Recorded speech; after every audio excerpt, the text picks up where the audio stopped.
கலந்துரையில் இணைந்திருக்கும் அனைவருக்கும் வணக்கம். இப்போ தொடர்ச்சியாக நமக்கு கேள்விகள் வந்துட்டே இருக்குது. சிலர் பார்த்தீங்கன்னா முதல் குழந்தைகளே இந்த ஆழமான புரிதல் கிடைச்சி ரொம்ப அருமையாக வீட்டில் பிள்ளை பேரை எதிர்கொள்கிறாங்க.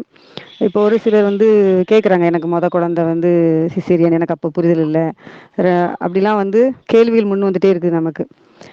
இப்போ பார்த்தீங்கன்னா நம்மளோட இணைஞ்சிருக்க சகோதரி அர்ச்சனாமல் அவங்க புதுசு இல்லை. ஏன்னா குழு நாளில் தடுப்பூசி சம்மந்தமாக கேள்வியில் இருந்த போதும் சரி, இன்னும் மற்ற காரியங்கள் கொடுத்து கேள்வியில் வரும்போது ரொம்ப அழகாக அவங்க தெளிவான விளக்கம் கொடுத்துருந்தாங்க.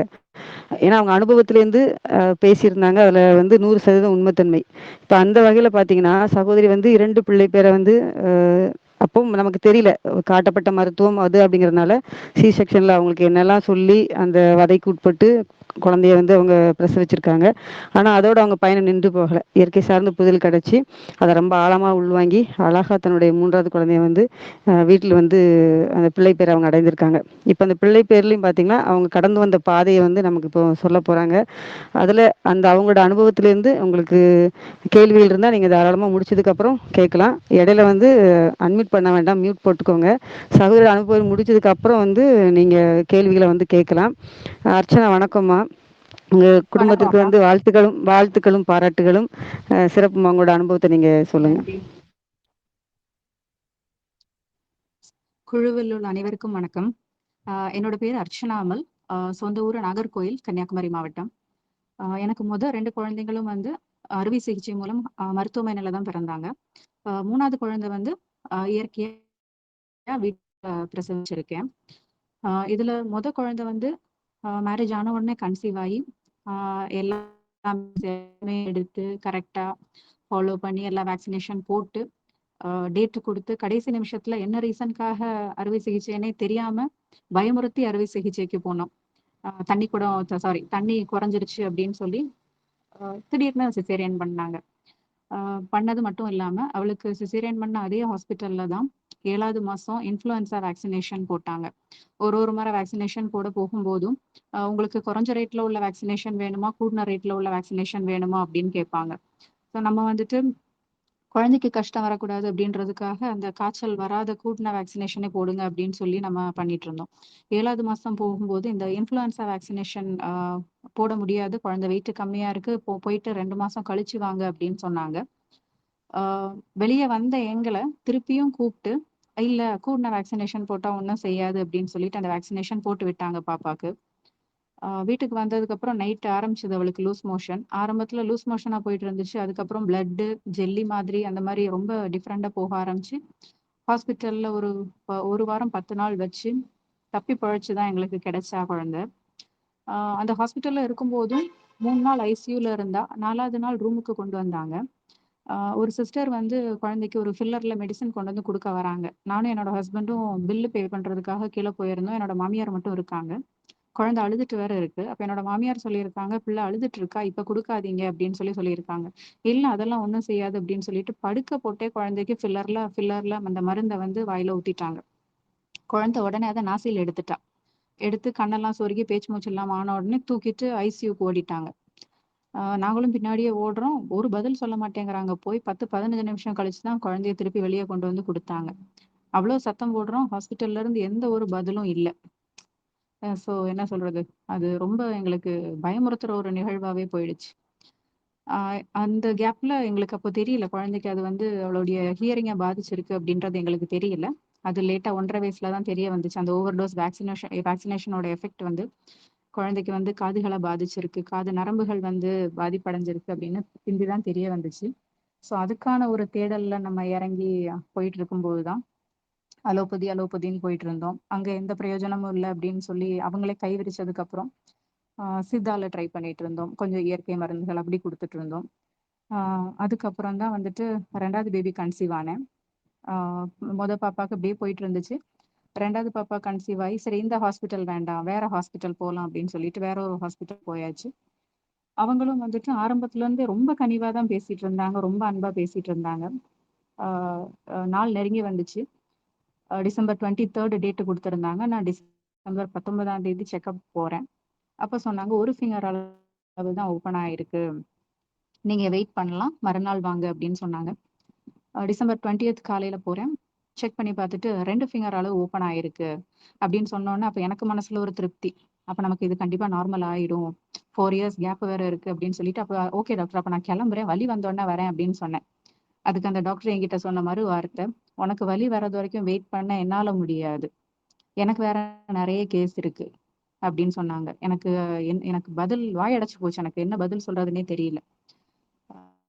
அப்ப நான் சொன்னேன், "இல்ல டாக்டர் நான் வெளிய ஹஸ்பண்ட் நிக்கிறாங்க. அவங்க கிட்ட நான் பேசணும்." அப்படின்னு சொல்லிட்டு. "இல்ல உங்க ஹஸ்பண்ட்ட எல்லாம் பேசியாச்சு. ஆ ஆப்பரேஷன் பண்ண சொல்லிட்டாங்க." அப்படின்ட்டாங்க. என்னோட பதிலுக்கு கூட வெயிட் பண்ணாம ஹாஸ்பிட்டல் லேபர் ரூமுக்கு கூட்டிட்டு போயிட்டு, ஆ முதுகுல ஒரு ஊசி போட்டாங்க. ஊசி போட்டுட்டு என்ன திருப்பி படுக்க வைக்கிறாங்க. அப்பவும் நான் கேட்கிறேன், "ஹஸ்பண்ட் கிட்ட சொல்லிட்டீங்களா?" அப்படின்னு. எல்லாம் சொல்லியாச்சு." அப்படின்ட்டாங்க. ஆ படுக்க வச்சுட்டு எனக்கு முதுகுல போட்ட மயக்க ஊசி வந்து நான் மயங்கவே இல்ல. அதுக்கு முன்னாடியே அடிவயித்துல ஊசிய வச்சு 4 குத்து குத்துனாங்க. நான் அலறிட்டேன் ஆக்சுவலி. நான் அலறிட்டு அவங்க கிட்ட கேட்கிறேன். நான் இன்னும் மயங்கவே இல்ல. அதுக்குள்ளாடி குத்துறீங்களே அப்படின்னு சொல்லிட்டு அழுதுட்டே கேட்கிறேன். அதுக்கப்புறம் தான் அனஸ்தீசியா குடுத்த டாக்டர் வந்து சத்தம் போடுறாங்க. அந்த பொண்ணு இன்னும் மயங்கவே இல்ல. அதுக்குள்ளாடி ஏன் குத்துனீங்க அப்படின்னு கேட்டாங்க. அதுக்கப்புறம் எனக்கு ஒண்ணும் ஞாபகம் இல்ல. அதுக்கப்புறம் ஹை டோஸ் குடுத்துருக்காங்கன்னு நெனைக்கிறேன். நான் மயங்கிட்டேன். குழந்தைய ஆப்பரேட் பண்ணி எடுத்து வெளிய என் ஹஸ்பண்ட்ட கொண்டு போய் குடுக்குறாங்க. என் ஹஸ்பண்டுக்கு அப்பதான் தெரியும் எனக்கு உள்ள ஆப்பரேஷன் நடந்துட்டு இருக்குன்றதே அப்பதான் தெரியும் அப்படின்னு சொல்றாங்க. Ah so full and full business minded எங்களுக்கு அதுவும் ஒரு ரொம்ப பேட் எக்ஸ்பீரியன்ஸா இருந்துச்சு. என்ன ரீசன்க்காக சிசேரியன்னே தெரியல. அப்படி 2 ஆச்சு. ஸோ இப்படி போயிட்டு இருக்கும்போது 2017ல நான் ஸ்கூல்ல வச்சு ஒரு அண்ணன சந்திச்சேன். ஆ எங்க வாழ்க்கையில ஒரு பெரிய மாற்றத்த கொண்டு வந்தது அவங்க தான். ஆ பாப்பாவ வந்து அவர்கிட்ட கன்டினியூஸா கூட்டிட்டு போக ஆரம்பிச்சேன். ஆ அலோபதி ஃபுல்லா கைவிட்டதுக்கு அப்புறம், எங்களுக்கும் அது வெறுத்து போச்சு. ஏன்னா பிள்ளைய கொண்டு போய் ஒரு முறையும் எலி மாதிரி டெஸ்ட் பண்றது, எங்களுக்கு அது வெறுத்துருச்சு. அதனால நாங்களே வந்து எல்லா மருந்துமே ஸ்டாப் பண்ண ஆரம்பிச்சுட்டோம். அப்ப இந்த அண்ணன பார்த்ததுக்கு அப்புறம் எங்களுக்கு ஒரு சின்ன நம்பிக்கை. குழந்தைக்கு மசாஜ் போட ஆரம்பிச்சாங்க, டச் குடுக்க ஆரம்பிச்சாங்க. அப்படி ஒரு வழியில போயிட்டு இருக்கும்போது தான், எங்களுக்கு "உடலின் மொழி" அப்படிங்கிற ஒரு புக் அந்த அண்ணன் தான் குடுத்தாங்க. அந்த புக்க நான் கணவரும் 1க்கு 2 வாட்டி தெளிவா படிச்சு புரிஞ்சுக்கிட்டோம். படிச்சு புரிஞ்சுகிட்டதுக்கு அப்புறம் என்னாச்சு அப்படின்னா, அ நல்ல சகோதரங்களா பழக ஆரம்பிச்சோம். அ அதுக்கப்புறம் எங்களுக்கு வந்து சரி 3வது குழந்தைக்கு விருப்பம் இருக்கா? அப்படின்ற ஒரு பேச்சு வரும்போது, இருக்கு அண்ணா. ஆனா வேண்டாம். முதல் 2 சிசேரியன் ஆயிடுச்சு. மறுபடியும் இன்னொரு முறை ஆப்ரேஷன் பண்ணி படுக்கிறதுக்கு விருப்பம் இல்ல அப்படின்னு சொன்னோம். அப்ப அவர் "இறை வழியில் இனிய சுகப்பிரசவம்" அப்படிங்கிற ஒரு புக் குடுத்தாரு. அந்த புக்க தனியா படிக்காதீங்க. கணவன், மனைவி 2 பேரும் சேர்ந்தே படிங்க அப்படின்னு சொன்னாங்க. நாங்க பொறுமையா உட்கார்ந்து அந்த புக்க ஃபுல்லா படிச்சோம். படிச்சு இது வந்து குழந்தைக்காக நம்ம உணவு பழக்கவழக்கங்கள் எல்லாமே முதல்லயே மாத்த ஆரம்பிச்சுட்டோம். அதுக்கப்புறம் எங்களுக்கு ஒரு விஷயம் புரிய வந்துச்சு என்னன்னா, இது வந்து குழந்தைக்காக மட்டும் நம்ம இந்த உணவு உணவு பழக்கவழக்கங்கள மாத்தக்கூடாது. இதுதான் நம்மளுடைய சரியான வாழ்வியலே இதுல தான் இருக்கு அப்படிங்கிறத உணர்ந்தோம். அதுல இந்த 2 புக்குடைய பங்கு ரொம்ப ரொம்ப அதிகம். புக்க ஃபுல்லா படிச்சு தெளிவடைஞ்சுட்டு, எங்களுக்கு கடவுள் புண்ணியத்துல நான் 3வது கன்சீவ் ஆனேன். கன்சீவ் ஆன தொடக்கத்துல இருந்து நான் எந்த ஒரு மாத்திரை மருந்துமே எடுத்துக்கல. 2வது குழந்தைக்கு பார்த்தீங்க அப்டின்னா, அப்போ இருந்த புரிதல்ல 3 வேக்சினேஷன் போட்டிருந்தேன். படிப்படியான இத்தன வருஷம் தெளிவுல 3வது பாப்பாக்கு வந்து நான் கன்சீவ் ஆனத டெஸ்ட் பண்ணல. எதுவுமே பண்ணல. ஹாஸ்பிட்டல் பக்கமே போகல. பர்த் சர்டிஃபிகேட்டுக்கான அந்த ஒரு பேசிக் ரெஜிஸ்ட்ரேஷன் கூட நான் எதுவுமே பண்ணல. ஆ எல்லாமே நல்லபடியா போயிட்டு இருந்துச்சு. ஆ எனக்கு பிடித்தமான உணவுகள நான் சாப்பிட்டேன். இயல்பா இருந்தேன். என்னால முடிஞ்ச வேலைகள செஞ்சேன். ஆ உடற்பயிற்சிகள் எனக்கு தோணுனா செய்வேன், தோணலன்னா செய்ய மாட்டேன். அதுக்குன்னே ஸ்ட்ரெஸ் பண்ணியெல்லாம் நான் பண்ணல. கொஞ்சம் பண்ணியிருக்கேன். 8வது மாசத்துலருந்து வயித்துல எண்ணெல்லாம் நான் போட்டிருக்கேன். ஆம் வீட்லயே என்ன சொல்றது?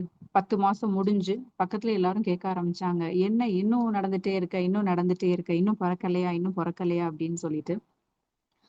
ஆ அண்ணா வந்து தைரியம் சொல்லிட்டே இருந்தாங்க. "எதுக்கும் பயப்படாதம்மா. எப்ப வரணும்னு அந்த குழந்தைக்கு விதி இருக்கோ, அப்பதான் அது வரும். இது வந்து அலோபதி மாதிரி கிடையாது. டேட் குறிச்சு வச்சு இத்தன மணிக்கு பொறக்கணும் அப்படின்னு சொல்றதுக்கு இது வந்து அலோபதி கிடையாது. இது இயற்கை. இயற்கைக்கு தெரியும் அந்த குழந்தைய எப்ப வெளிய கொண்டு வரணும் அப்படிங்கிறது" அப்படின்னு சொல்லி சொல்லிட்டே இருப்பாங்க. ஆ செப்டம்பர் 21ஆம் தேதி ராத்திரி வலி வர ஆரம்பிச்சுச்சு. ஆ வலின்றது எனக்கு ஆரம்பத்துல இருந்தே ஒரு இடுப்பு வலி இருந்துட்டே இருந்துச்சு. 3வது மாசத்துல இருந்தே எனக்கு அந்த இடுப்பு வலி இருந்துட்டே இருந்துச்சு. அப்போ அண்ணன்கிட்ட கேட்கும்போது அவங்க என்ன சொன்னாங்க அப்டின்னா, உன்னுடைய உடல வந்து நார்மல் டெலிவரிக்காக இயற்கையாவே உடம்பு தயார் பண்ணிட்டு இருக்கு. அதனால அத நீ மனசுல எடுத்துக்காத அப்டின்னு முதல்லயே சொல்லியிருந்தாங்க. இப்ப 21ஆம் தேதி ராத்திரி எனக்கு வந்து வயிறு வலிக்க ஆரம்பிச்சது 9 மணிக்கு. அப்ப எனக்கு அது பிரசவ வலின்றது கூட எனக்கு தெரியல. ஏன்னா நான் பருப்பு உருண்ட குழம்பு சாப்ட்டுருந்தேன். அப்ப என்னோட கணவர் என்ன சொன்னாங்க அப்டின்னா, "நீ 2 பருப்பு உருண்ட குழம்பு சாப்ட்டுட்டல்ல, அதான் ஒரு வேள கேஸ் ஏறியிருக்கும் போல" அப்டின்னு சொல்லிட்டு சொன்னாங்க. அப்படி அந்த ஒரு மைண்ட் செட்ல தான் இருந்துட்டே இருந்துச்சு. அப்போ வலி விட்டு விட்டு வர ஆரம்பிச்சது. ஆ லூஸ் மோஷன். கூடவே பயங்கர லூஸ் மோஷனும். அப்ப நாங்க மாடியில இருக்கோம். அண்ணா வந்து கீழ இருந்தாங்க. அ ஒரு 6, 7 முறை படி ஏறி இறங்கி நான் பாத்ரூம் லூஸ் மோஷன் போயிட்டு, போயிட்டு வந்துட்டேன். 8வது முறை என்னால ஏற முடியல. அ கீழயே உட்காந்துட்டேன். பாத்ரூம் வாசல்லயே உட்காந்துட்டேன். அப்போ என் ஹஸ்பண்ட் சொன்னாங்க, "சரி எதுக்கும் அண்ணன கூப்பிட்டு நம்ம கேட்போம்" அப்படின்னு சொல்லிட்டு கூப்பிட்டு கேட்கும்போது, கை நாடி பிடிச்சு பார்த்துட்டு சொன்னாங்க, "எல்லாம் நல்ல விஷயம் தான்" அப்படின்னு சொன்னாங்க. அப்ப எனக்கு அந்த டைம்ல கோவம் வருது. "எனக்கு லூஸ் மோஷன் போறது உங்களுக்கு நல்ல விஷயமா?" அப்படின்னு சொல்லி கேட்கிறேன். ஒண்ணும் இல்ல. சிரிச்சுட்டே சொன்னாரு, "ஒரு நல்ல மிளகு வந்து நல்லெண்ணெயில குழப்பி வாயில குடுங்க" அப்படின்னு சொன்னாங்க. இது சாப்பிட்ட உடனே சூட்டு வலியா இருந்தா குறைஞ்சிரும். பிரசவ வலியா இருந்தா கூடிரும் அப்டின்னாங்க. சொன்ன மாதிரி எனக்கு ஒரு 10, 15 நிமிஷத்துல எனக்கு வலி பயங்கரமா கூடிருச்சு. ஒரு 4:30 மணி 4 மணி இருக்கும். பனிக்குடம் இயற்கையாவே உடைஞ்சது. ஆ என்ன சொல்றது? தண்ணியுமே வந்துட்டு ரொம்ப கம்மியா தான் போச்சு. பச்சை கலர்ல தான் போச்சு. அம் ஒரு 5:30 மணி இருக்கும். 5:30 கரெக்ட்டா 5:30 மணி இருக்கும்.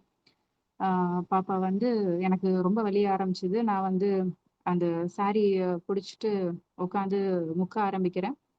என்னோட கணவர் சொல்றாங்க, "குழந்தை வெளிய வர ஆரம்பிச்சுட்டா. நீ அழாத, அழாத" அப்படின்னு சொல்லிட்டே இருக்காங்க. அப்போ அவளுடைய அழுக சவுண்ட் கேக்குது. அப்போ அண்ணன் கேட்கறாங்க, "தல தெரிஞ்சிருச்சா ஐயா?" அப்படின்னு சொல்லி கேட்கறாங்க. அப்ப என்னோட கணவர் சொல்றாங்க, "இல்லையா தல தெரியல. வேற ஏதோ டிஃபரெண்டா இருக்கு" அப்படின்னு சொல்லிட்டு. பார்த்தா அவ எப்படி வந்திருக்கான்னா, என் குழந்தை சிட்டிங் பொசிஷன்லயே வெளிய வந்திருக்கா. முதல்ல வெளிய வந்தது அவளுடைய பட்டெக்ஸ். அதுக்கப்புறம் மெதுவா திரும்பி அவளுடைய கால்கள் வெளிய வந்திருக்கு. இதுல ஒரு பெரிய அதிசயம் என்னன்னா, அவ வெளிய வரதுக்கு முன்னாடி உள்ள இருந்தே அழ ஆரம்பிச்சிருக்கா. அவளுடைய அழுக சவுண்ட் கேட்டு தான் அண்ணா வந்து கேட்கறாங்க. பாப்பா குழந்தை பொறந்துருச்சா?" அப்படின்னு. அப்ப என் ஹஸ்பண்ட் சொல்றாங்க, "இல்ல குழந்தை இன்னும் பொறக்கல. ப கால் மட்டும் தான் வெளிய வந்திருக்கு. தலை இன்னும் வரல" அப்படின்னு. ஸோ அத கேட்டோனே எனக்கு பயங்கர டென்ஷன் ஆயிடுச்சு. நான் கத்தி அழ ஆரம்பிச்சுட்டேன். அப்ப தல வரல அப்படின்னா என் குழந்தைக்கு மூச்சு முட்டிக்குமே அப்படின்னு சொல்லி அழ ஆரம்பிச்சுட்டேன். அப்போ அண்ணன் சொன்னாங்க, "நீங்க அழாதீங்க. ஒண்ணும் பிரச்சனை இல்ல. கொஞ்சம் வெயிட் பண்ணிக்கோ. அடுத்த வலி சுளீர்னு வலி வரும்போது இன்னொரு முக்கு முக்குங்க வந்துரும். டென்ஷன் ஆகாதீங்க" அப்படின்னு சொன்னாங்க. அத மாதிரி அடுத்த ஒரு 5 நிமிஷத்துல வலி வந்துச்சு. முக்குனேன். என்னோட பாப்பா அப்படியே சிட்டிங் பொசிஷன்லயே வெளிய வந்தா. தல தான் கடைசியா வெளிய வந்துச்சு. கொடி வேற அவ கழுத்துல சுத்தி தான் கிடந்துச்சு. ஆ இது கண்டிப்பா மருத்துவமனையில நடந்திருந்தா, நிச்சயமா இத வந்து பிரீச் டெலிவரி அப்படின்னு சொல்லிட்டு, நார்மல் ஆகுறதுக்கு 1% கூட வாய்ப்பில்லாத ஒரு கேஸ் என்னோடது. இத நாங்க எதிர்பார்க்கவும் இல்ல. குழந்தையோட தல திரும்பல அப்படிங்கிறது ஒரு சின்ன சந்தேகம் இருந்துட்டே இருந்துச்சு. ஆ என்னோட கணவர் என் வயர பார்த்து சொல்லிட்டே இருந்தாங்க. "தல வந்து மேலேயே இருக்கிற மாரி இருக்கு. கீழ இறங்குன மாரி இல்லையே!" அப்படின்னு சொல்லி அவங்க அது அது தெரிஞ்சு சொன்னாங்களா? அது எப்படி நடந்துச்சுன்னு தெரியல. ஆனா என் கணவர் இந்த சந்தேகத்த என்ட்ட சொல்லிட்டே தான் இருந்தாங்க. ஆனா கடைசியில அவங்க சொன்ன மாதிரியே குழந்தை சிட்டிங் பொசிஷன்லயே தான் வெளிய வந்தா. ஆ நன்றி கொடிய 3 நாள் வச்சிருந்தோம். வச்சிருந்து தான் கட் பண்ணி எடுத்தோம். இதுல இன்னொரு அதிசயம் என்னன்னா, மொத 2 குழந்தைங்களுக்குமே எனக்கு வந்து உடனேவே ஃபீடு வந்துச்சு. நல்லா ஃபீடு வந்துச்சு. ஃபீட் பண்ணேன். இந்த 3வது பாப்பாக்கு என்ன ஆயிடுச்சு அப்டின்னா, ஃபீடே வரல எனக்கு. அதுவும் இல்லாம நான் உடனேவே மயங்கிட்டேன். இந்த குழந்தை பொறந்து வெளிய வந்து என்னால எழும்பவே முடியல. நான் சுத்தமா மயங்கிட்டேன். அதுக்கப்புறம் மயக்கம்லாம் தெளிஞ்சு எழும்பி உட்கார்ந்தா என்னால உட்காரவே முடியல. ரொம்ப டயர்டா இருந்துச்சு. அ அப்புறம் வந்துட்டு குழந்தைக்கு ஃபீடு குடுக்கலாம். அவ அழவும் இல்ல. எனக்கு வந்து ஃபீடும் வரல.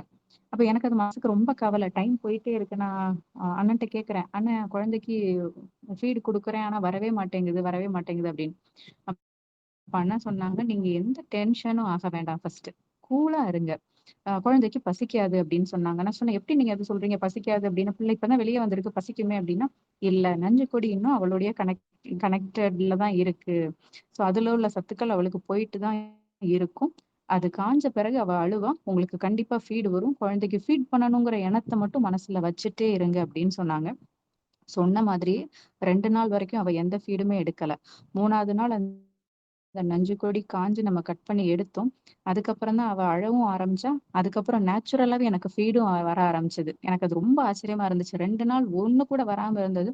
3வது நாள் எப்படி அது இயற்கையா வர ஆரம்பிச்சது அப்படின்றது, இயற்கையோட சக்தி அங்க தான் நமக்கு தெரிய ஆரம்பிச்சது. நெறைய நெறைய விஷயங்கள்ல தெரிய ஆரம்பிச்சது. அதுல இதுவும் ஒண்ணு. 2 1/2 வயசு வரைக்கும் நல்லாவே ஃபீட் எடுத்தா. நல்லா தான் போயிட்டு இருந்துச்சு. இப்ப வரைக்கும் நல்லா தான் இருக்காங்க. எந்த வேக்சினேஷனுமே நான் குழந்தைக்கு போடல. ஆ மூத்த பாப்பாக்கு இது என்னுடைய புரிதல். இந்த விஷயங்கள் வந்து நான் என்ன போட்டிருக்கேன். டெலிவரிக்கு அப்புறம் வந்து எனக்கு ஒரு 8வது நாள், 9வது நாள்ல இருந்து எனக்கு கால் வலிக்க ஆரம்பிச்சது. கால் வலி அப்டின்னா, ஆ பயமுறுத்தல், காந்து வலி எல்லாமே சேர்ந்து தீப்பட்ட மாதிரி காந்தும், எல்லா விரலுக்குள்ளேயும் வந்து பின் வச்சு குத்துன மாரி சுளீர் சுளீர்ன்னு குத்திட்டே இருக்கும். ரொம்ப வலியாவும் இருந்துச்சு. அப்ப நான் இது ஓகே 2 நாள்ல குறைஞ்சிரும், 3 நாள்ல குறைஞ்சிரும் அப்படின்னு சொல்லிட்டு அண்ணனுக்கு ஃபோன் பண்ணி நான் கேட்டுட்டே இருக்கேன். நாளுக்கு நாள் வலி கூடிட்டே இருக்கு. ஆ அப்போ ஒரு சொல்யூஷனா சொல்லுவாங்க. ஒரு வட்டால தண்ணி வச்சு கால அதாவது ஐஸ் வாட்டர் இல்ல கூலிங் வாட்டர் ஏதாவது வச்சு கால உள்ள முக்கி வச்சுக்கோங்க. ஆ அது என்ன ஆத்து களிமண் எடுத்து பூசிக்க சொன்னாங்க. மருதாணி அரைச்சு பூசிக்க சொன்னாங்க. இது எல்லாமே சொன்னாங்க. அ ஆனா எனக்கு இது ஏன் வந்துச்சு? எதுக்கு வந்துச்சுன்னு இப்ப வரைக்கும் தெரியல. ஆனா அந்த நரக வேதனைய கிட்டத்தட்ட 5 மாசம் அனுபவிச்சேன். செப்டம்பர்ல பொறந்தா, ஆல்மோஸ்ட் எனக்கு பிப்ரவரி வரைக்குமே இந்த நரக வலி வந்து இருந்துச்சு. ஒரு ஒரு நாள், ஒரு நிமிஷம் கூட நான் அழாம இருந்ததே கிடையாது. என்னுடைய கணவரே சொல்லுவாங்க. "இன்னைக்காவது வரும்போது, அ கதவு தொறக்கும்போது உன் கண்ல கண்ணீர் இல்லாம இருக்கணும் அப்படின்னு வேண்டிட்டே வருவேன்" அப்படின்னு சொல்லுவாங்க. அந்த அளவுக்கு வலி அனுபவிச்சேன். இது எதனால அப்படின்னு சொல்லி நான் அவங்ககிட்ட கேட்கும்போது, அண்ணன்கிட்ட கேட்கும்போது அவங்க என்ன சொன்னாங்க அப்படின்னா, ஆ நீங்க அ பிரெக்னன்ட்டா இருக்கும்போது, ஆ உடல்ல கொஞ்சம் வருத்தி நிறைய விஷயங்கள் செஞ்சிருப்பீங்கல்ல. அதோடைய விளைவுகள் தான் இது அப்படின்னு சொன்னாங்க. அவங்க சொன்னதுல ஒரு உண்மையும் கூட இருக்கு. நான் சில விஷயங்கள் செய்யும்போது அண்ணன் சொல்லுவாங்க, "ஃப்ரீயா விடுமா. நீ ஸ்ட்ரெஸ் பண்ண வேண்டாம். சும்மா ஃப்ரீயா இரு. இயல்பாவே இரு" அப்படின்னு சொல்லுவாங்க. ஆனா நமக்கு 2ம் சிசேரியன் ஆயிடுச்சு. இது கண்டிப்பா நார்மல் ஆகணும் அந்த ஒரு எண்ணத்திலேயே வந்து கொஞ்சம் அதிக பிரசங்கித்தான்னு வச்சுக்கலாம். ஆ என்ன சொல்றது? நம்ம கொஞ்சம் எக்சர்சைஸ் அதிகமா பண்ணுவோமே! கொஞ்சம் முடியலனாலும் கொஞ்சம் நடப்போமே! முடியலனாலும் கொஞ்சம் படி ஏறி இறங்குவோமே! அப்படின்னு சொல்லி நான் என் உடல வருத்துனது உண்மதான். அதுல எந்த மாற்று கருத்தும் இல்ல. அதோடைய விளைவுகள நான் வந்து குழந்தை பொறந்ததுக்கு அப்புறம் நான் அனுபவிச்சேன். ஆ அது இந்த குழுவுல உள்ள சகோதரிகள் அந்த மாரி அ அதிகப்படியான வேலைகள் செய்ய வேண்டாம் அப்படிங்கிறது என்னுடைய கருத்து. ஆ உடலுக்கு செய்யணும்னு தோணுனா செய்யலாம். இல்லன்னா விட்டுறலாம். ஆ அத நான் தெளிவா புரிஞ்சுகிட்டேன். இந்த எண்ணெய் தடவுற விஷயம் எனக்கு உண்மையிலே சொல்ல தெரியல. ஏன்னா நான் இந்த குழுவுல வந்து ஒரு 10 நாள் முன்னாடி நான் ஒரு எண்ணெய பத்தின ஒரு மெசேஜ் நான் கேட்டிருந்தேன். அதுக்கப்புறம் எனக்குள்ள ஒரு பயங்கர கன்ஃப்யூஷன். ஒருவேளை நம்மளும் எண்ணெய் போட்டனால தான் இப்படி ஆயிருக்குமோ? இந்த வலிகள அனுபவிச்சிருக்குமோ? அப்படின்னு ஒரு சின்ன ஒரு கேள்வி மனசுக்குள்ள வந்துச்சு. அப்ப அதோடைய தேடல்ல கடந்த ஒரு 2, 3 நாளா நான் நெறைய விசாரிக்கும்போது, என்னோட பாட்டி, என்னோட அம்மா, எங்க சொந்தக்காரங்க எல்லாருமே வந்துட்டு எண்ணெய் போட்டிருக்காங்க. நார்மல் ஆனவங்களும் இருக்காங்க, ஆகாதவங்களும் இருக்காங்க, வலி வந்தவங்களும் இருக்காங்க, வலி வராதவங்களும் இருக்காங்க. அப்போ இதுல எனக்கு வந்து கன்க்ளூஷன் என்னன்றது இப்ப வரைக்கும் எனக்கு தெரியல. ஆனா அதிகப்படியான வேலை பின்னாடி நமக்கு வலிய கொண்டு வரும்ன்றதுல எனக்கு எந்த மாற்று கருத்தும் இல்ல. அதுல நான் 100க்கு 100% சகோதரிகள் கிட்ட கான்ஃபிடென்ட்டாவே நான் அந்த விஷயத்த ஷேர் பண்ணிப்பேன். அதிகப்படியான வேலைப்பளு வேண்டாம். எண்ணெய் அப்படின்றது ஒருத்தவங்களுடைய உடல் கூறுகள பொறுத்து தான். அ யாருமே வந்துட்டு ஃபிக்ஸ் பண்ண முடியாது. இது இப்படிதான் இருக்கணும், அப்படிதான் இருக்கணும்னு ஃபிக்ஸ் பண்ண முடியாது அப்படின்றது என்னுடைய கருத்து. ஆ இன்னொரு முக்கியமான விஷயம், இந்த இறை வழியில் இனிய சுகப்பிரசவம். இதுல வந்து அ பெண்களுடைய பங்களிப்பு எந்த அளவுக்கு முக்கியமானதா இருக்கோ, அதே அளவுல கணவருடைய பங்கும் அத விட ரொம்ப ரொம்ப முக்கியமானதா இருக்கு. எனக்கு எல்லா விஷயத்திலயுமே பக்கபலமா இருந்தது என்னுடைய கணவர் தான். ஏன்னா, இந்த நாங்க வந்து வீட்ல குழந்தை பெத்துக்க போறோம் அப்படின்ற விஷயத்த நாங்க எங்க குடும்பத்துல யார்கிட்டயுமே சொல்லல. எல்லாருமே கேட்கும்போது 3வது மாசம் ஸ்கேன் எடுத்துட்டியா? எடுத்துட்டோம். 5வது மாசம் ஸ்கேன் எடுத்துட்டீங்களா? எடுத்துட்டோம். பாப்பா நல்லா இருக்கு. எல்லாமே இதே தான் சொல்லிட்டு இருந்தோம். காரணம் என்ன அப்டின்னா, அவங்களுக்கு இத பத்தின புரிதல் இல்ல. அப்ப நம்ம இத போய் அவங்க டென்ஷன் ஆயி, அவங்க டென்ஷன வந்து நம்மகிட்ட பாஸ் பண்ணி, அத கேட்டு நம்ம டென்ஷன் ஆயி, அந்த மாரி காம்ப்ளிகேஷன்ஸ் வேண்டாம் அப்படிங்கிறதுக்காக நாங்க யார்கிட்டயுமே கடைசி நிமிஷம் குழந்தை பொறக்குற வரைக்குமே நாங்க இந்த விஷயத்த யார்கிட்டயுமே சொல்லல. இதுல என்னுடைய கணவருடைய பங்களிப்பு தான் ரொம்ப முக்கியம். ஏன்னா ஒரு ஒரு விஷயத்த அவங்க முன்னெடுத்து கொண்டு போறதாகட்டும், பக்கபலமா இருக்கிறதாகட்டும், நம்பிக்கை சொல்றதாகட்டும், கடைசி நிமிஷம் வரைக்கும் கூட நின்னதாகட்டும், இதுல வந்து நான் ஒரு சில விஷயங்கள்ல டென்ஷன் ஆனாலும் அவங்க தட்டி கொடுத்து இல்ல இல்ல ஒன்னும் பிரச்சனை இல்ல லாஸ்ட் மினிட் வரைக்கும் கூட நின்னதே விட்டுட்டோம். பேங்க்ல ஒர்க் பண்ணிட்டு இருந்தேன். குழந்தைக்கு வந்து அந்த டாக்டர் எப்பவும் சொல்லிட்டே இருப்பாங்க, உங்களுக்கு வந்து அமௌண்ட் கிளைம் பண்ணிக்கலாமே பேங்க்ல, உங்களுக்கு அமௌண்ட் கிளைம் பண்ணிக்கலாமே பேங்க்ல அப்படின்ற சொல்லிட்டே இருப்பாங்க. ஸோ 3வது பாப்பாக்கு என்ன ஆயிடுச்சு அப்படின்னா, நான் என்னுடைய பேங்க் வேலையே நான் ரிசைன் பண்ணிட்டேன். பெர்மனன்ட் ஸ்டேட் பேங்க் எம்ப்ளாயி அந்த வேலையை நான் ரிசைன் பண்ணிட்டு இயற்கை வாழ்வியல்லே இருக்கணும் நிச்சயமா, பணம் செகண்டரி தான், குழந்தை தான் முக்கியம் அப்படின்ற ஒரு பேசிஸ்ல ஃபுல் அண்ட் ஃபுல் வீட்லயே இருந்து என்னுடைய கணவரும் வேலைக்கே போகல. உண்மையிலே சொல்ல போனா வேலைக்கே போகாம கிட்டத்தட்ட குழந்தை பிறக்கிறதுக்கு முன்னாடியில இருந்து ஒரு 40 நாள், ஏன்னா நமக்கு தெரியல, அதை பத்தின அனுபவமே இல்லை, எப்ப வழி வரும், ஏன்னா சப்போர்ட்டுக்கு வேற யாரையும் நம்ம வச்சுக்கவும் இல்லை. எந்த சொந்தக்காரங்களுக்கும் இந்த தகவல் தெரியவும் செய்யாது. ஸோ அதனால ஃபுல் அண்ட் ஃபுல் இயற்கையை நம்பி, பிரபஞ்சத்தை நம்பி தைரியமா இருந்து இந்த குழந்தைய நல்லபடியா நான் பெற்று எடுத்துட்டேன். அதுக்கப்புறம் இங்க ஆரம்ப சுகாதார நிலையத்துக்கு நான் கால் பண்ணி ஒரு 10வது நாள் நான் இன்ஃபார்ம் பண்றேன், இப்படி வீட்டுல குழந்தை பிறந்துருச்சு அப்படின்னு இன்ஃபார்ம் பண்றேன். அடுத்த அடுத்த பதில் அவர் என்கிட்ட சொன்னது, ஏமா என்னால எல்லாம் சர்டிபிகேட் தர முடியாது, நான் என்ன ஜெயில போய் உட்காந்துருக்கேன்மா அப்படின்னு சொல்லிட்டு போனை கட் பண்ணிட்டாரு. எனக்கு அது ரொம்ப மனசு கஷ்டமா இருந்துச்சு. எப்படி இவர் பேசுறத கேட்க கூட இவர் ரெடியா இல்லையே அப்படின்னு சொல்லிட்டு திருப்பியும் ஒரு 2 நாள் கழிச்சு அடிக்கிறேன். சார், நான் உங்களுக்கு ஃபோன் பண்ணியிருந்தேன், குழந்தை வீட்டுல பிறந்துச்சு அப்படின்னு சொன்னேன், நீங்க கட் பண்ணிட்டீங்க, நான் என்ன பண்றது அப்படின்னு கேட்டேன். இல்ல இல்ல சர்டிபிகேட்லாம் ஒன்றும் தர முடியாது, உன் வேலையை பார்த்துட்டு போமா அப்படின்ட்டாரு. அப்ப நான் இந்த குழுலையும் இல்ல. அதனால எனக்கு எப்படி சர்டிபிகேட் வாங்கணும் அப்படின்ற அந்த ப்ரொசீஜர் எனக்கு தெரியல. என் ஹஸ்பண்ட் கிட்ட சொன்னேன். ஹஸ்பண்ட் சொன்னாங்க, கடவுளே சர்டிபிகேட் கொடுத்துட்டாரு குழந்தைக்கு, இவங்க எதுக்கு சர்டிபிகேட் தரணும், இவங்க சர்டிபிகேட் ஒன்றும் நமக்கு தேவையே இல்லை, பேசாம விட்டுரு அப்படின்னு சொல்லிட்டு என் ஹஸ்பண்ட் அதை அப்படியே கைவிட சொல்லிட்டாங்க அந்த பிளான. அதுக்கப்புறம் நானும் ட்ரை பண்ணல. ஒரு 2 வருஷம் 3 வருஷம் கழிச்சுதான் இந்த குழுல நான் இப்பதான் வந்துட்டு சகோதரிகள் எல்லாருமே வந்துட்டு பர்த் சர்டிபிகேட் வாங்குறதா மெசேஜ் போட்டுட்டே இருக்கும்போது எனக்கு திருப்பியும் ஒரு மனசுல ஒரு இவங்களுக்கும் கிடைக்குது இல்லையா சர்டிபிகேட், அப்ப நம்ம ஏன் நம்ம குழந்தைக்கு ஒரு சர்டிபிகேட் தானே, அதை ஏன் நம்ம வாங்கி வைக்க கூடாது அப்படின்னு சொல்லிட்டு யோசிக்கும் போது என் ஹஸ்பண்ட் கிட்ட மறுபடியும் பர்மிஷன் கேட்கிறேன். அவங்க சொன்னாங்க, சரி ஓகே, உன்னால முடியும் அப்படின்னா நீ போய் ட்ரை பண்ணி வாங்கு அப்படின்னு சொன்னாங்க. அப்படின்னு சொல்லிட்டு முதல்ல நான் ஃபர்ஸ்ட் எங்க போகணும்னு தெரியல. ஒரு இடத்துல முனிசிபாலிட்டி ஆஃபீஸ்ல போய் கேட்கும்போது என்ன சொன்னாங்க அப்படின்னா, register office, sub register office போங்க அப்படின்னு சொல்லிட்டு, அங்க போயாச்சு அப்படின்னா அவங்க எங்க கிடைக்காது, தாலுக் ஆஃபீஸ் போங்க அப்படின்னு தாலுக் ஆஃபீஸ் அனுப்புறாங்க. தாலுக் ஆஃபீஸ் போனா வில்லேஜ் ஆஃபீஸ் போங்கங்கிறாங்க, வில்லேஜ் ஆஃபீஸ் போனா பஞ்சாயத்து ஆஃபீஸ் போறாங்க. கிட்டத்தட்ட 1 மாசம் என்ன அங்கே இங்கேயும் அலைய வச்சதுதான் மிச்சம். கடைசியா 1 மாசம் கழிச்சு வில்லேஜ் ஆஃபீஸ்ல இருக்கேன். அந்த லேடி ரொம்ப மரியாதை குறைவா பேசினாங்க. அப்போ எனக்கு ரொம்ப கோவம் வந்துருச்சு. நான் சொல்றேன், சரி கடைசியா என்னதான் சொல்ல வரீங்க, சர்டிபிகேட் தர மாட்டீங்க தானே, சரி எங்க பேசினா எங்க உங்களுக்கு கம்ப்ளைண்ட் எழுதி போட்டா வேலை நடக்குமோ நான் அங்கேயே எழுதி போட்டுக்கிறேன், சிஎம் செல்லுன்னு ஒண்ணு இருக்கு தெரியும்ல அப்படின்னு சொல்லிட்டு வெளியே வந்துட்டேன். உடனே பின்னாடி இருந்து வந்து கூப்பிட்டாங்க, மேடம் மேடம் பேசிட்டு தானே இருக்கும், அப்புறம் ஏன் சிஎம் செல் அது இதுன்னு சொல்றீங்க, வாங்க வாங்க பேசுவோம் அப்படின்னு சொல்லி உள்ள கூப்பிட்டாங்க. கூப்பிட்டுட்டு சொன்னாங்க, 2021க்குள்ள பிறப்பு பதிவில்லா சான்றிதழ் வந்து நீங்க உங்களுடைய ரெஜிஸ்டர் ஆபீஸ் இடலாக்குடியில போய் வாங்கிக்கோங்க அப்படின்னாங்க.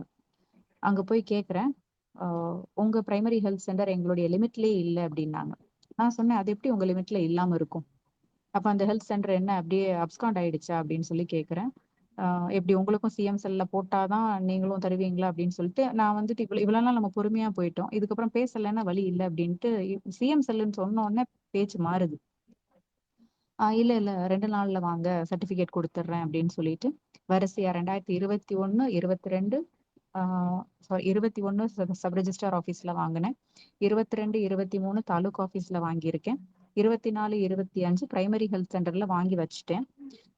வச்சுட்டு என்ன பண்ணேன் அப்படின்னா, இது எல்லாத்தையும் சேர்த்து கொண்டு போய் ஆர்டிஓ கோர்ட்ல கொடுக்க சொன்னாங்க. ஒரு 15 நாள் முன்னாடி ஆர்டிஓ கோர்ட்ல கொண்டு போய் கொடுத்தேன். அவங்க என்ன பண்ண சொன்னாங்க அப்படின்னா, நாங்க ஒரு ஃபார்மேட் கொடுப்போம், இதை ஏதாவது ஒரு நியூஸ் பேப்பர்ல கொடுத்து பப்ளிஷ் பண்ணுங்க அப்படின்னாங்க. ஒரு நியூஸ் பேப்பர்ல கொடுத்து நான் பப்ளிஷ் பண்ணிட்டு அந்த நியூஸ் பேப்பரை கொண்டு வந்து திருப்பி ஆர்டிஓ கோர்ட்ல கொடுக்கணும் அப்படின்னு சொல்லியிருந்தாங்க.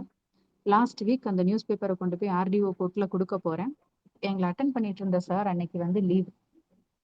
அப்ப அவர் என்கிட்ட சொன்னாரு, என் சீட்டுக்கு பக்கத்துலயே ஒரு சார் இருப்பாங்க. அவங்க கிட்ட நீங்க ஹேண்ட் ஓவர் பண்ணுங்க அப்படின்னு சொல்லி சொன்னாரு. நான் அவர் கையில குடுக்குறேன். அவர் அப்படியே வாசிச்சு பார்த்துட்டு என்னையும் பார்த்துட்டு சொல்றாரு, "என்ன வீட்ல குழந்தை பெத்திருக்கீங்க? ஆ இதெல்லாம் அஃபென்ஸ் இல்ல?"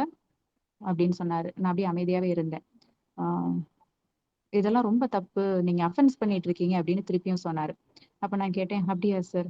ஆ நம்ம சட்டத்துலலாம் அஃபென்ஸ் பண்றதுக்கு கூட பெர்மிஷன் குடுத்துருக்காங்கல்ல சார்?" அப்படின்னு கேட்டேன். அவருக்கு புரிஞ்சு போச்சு. இவங்க நம்மள நக்கல் தான் பண்றாங்க அப்படின்னு புரிஞ்சு போச்சு. அப்பதான் நான் சொன்னேன், சார் இந்த அஃபென்ஸ வந்து பண்றதுக்கு வந்து சட்டத்திலே இடம் குடுத்துருக்காங்க. எல்லாமே எங்ககிட்டயும் இருக்கு டீட்டெயில்ஸ். நான் எல்லாமே படிச்சு பார்த்துருக்கேன் சார். அது எப்படி சார் சட்டத்துல இப்படி இடம் குடுப்பாங்க?" அப்படின்னு சொல்லி கேட்டோனே, "சரி, சரி விடுங்க, விடுங்க. ஆ குடுத்துட்டு போங்க பேப்பர." அப்படின்னு சொல்லிட்டு வாங்கி வச்சுட்டு என்ன வெளிய போ சொல்ட்டாரு. ஆ ஸோ நான் வந்து இதுல தெளிவா புரிஞ்சுகிட்டது என்ன அப்படின்னா, இயற்கைய நம்பினா எல்லாமே நல்லபடியா நடக்கும்.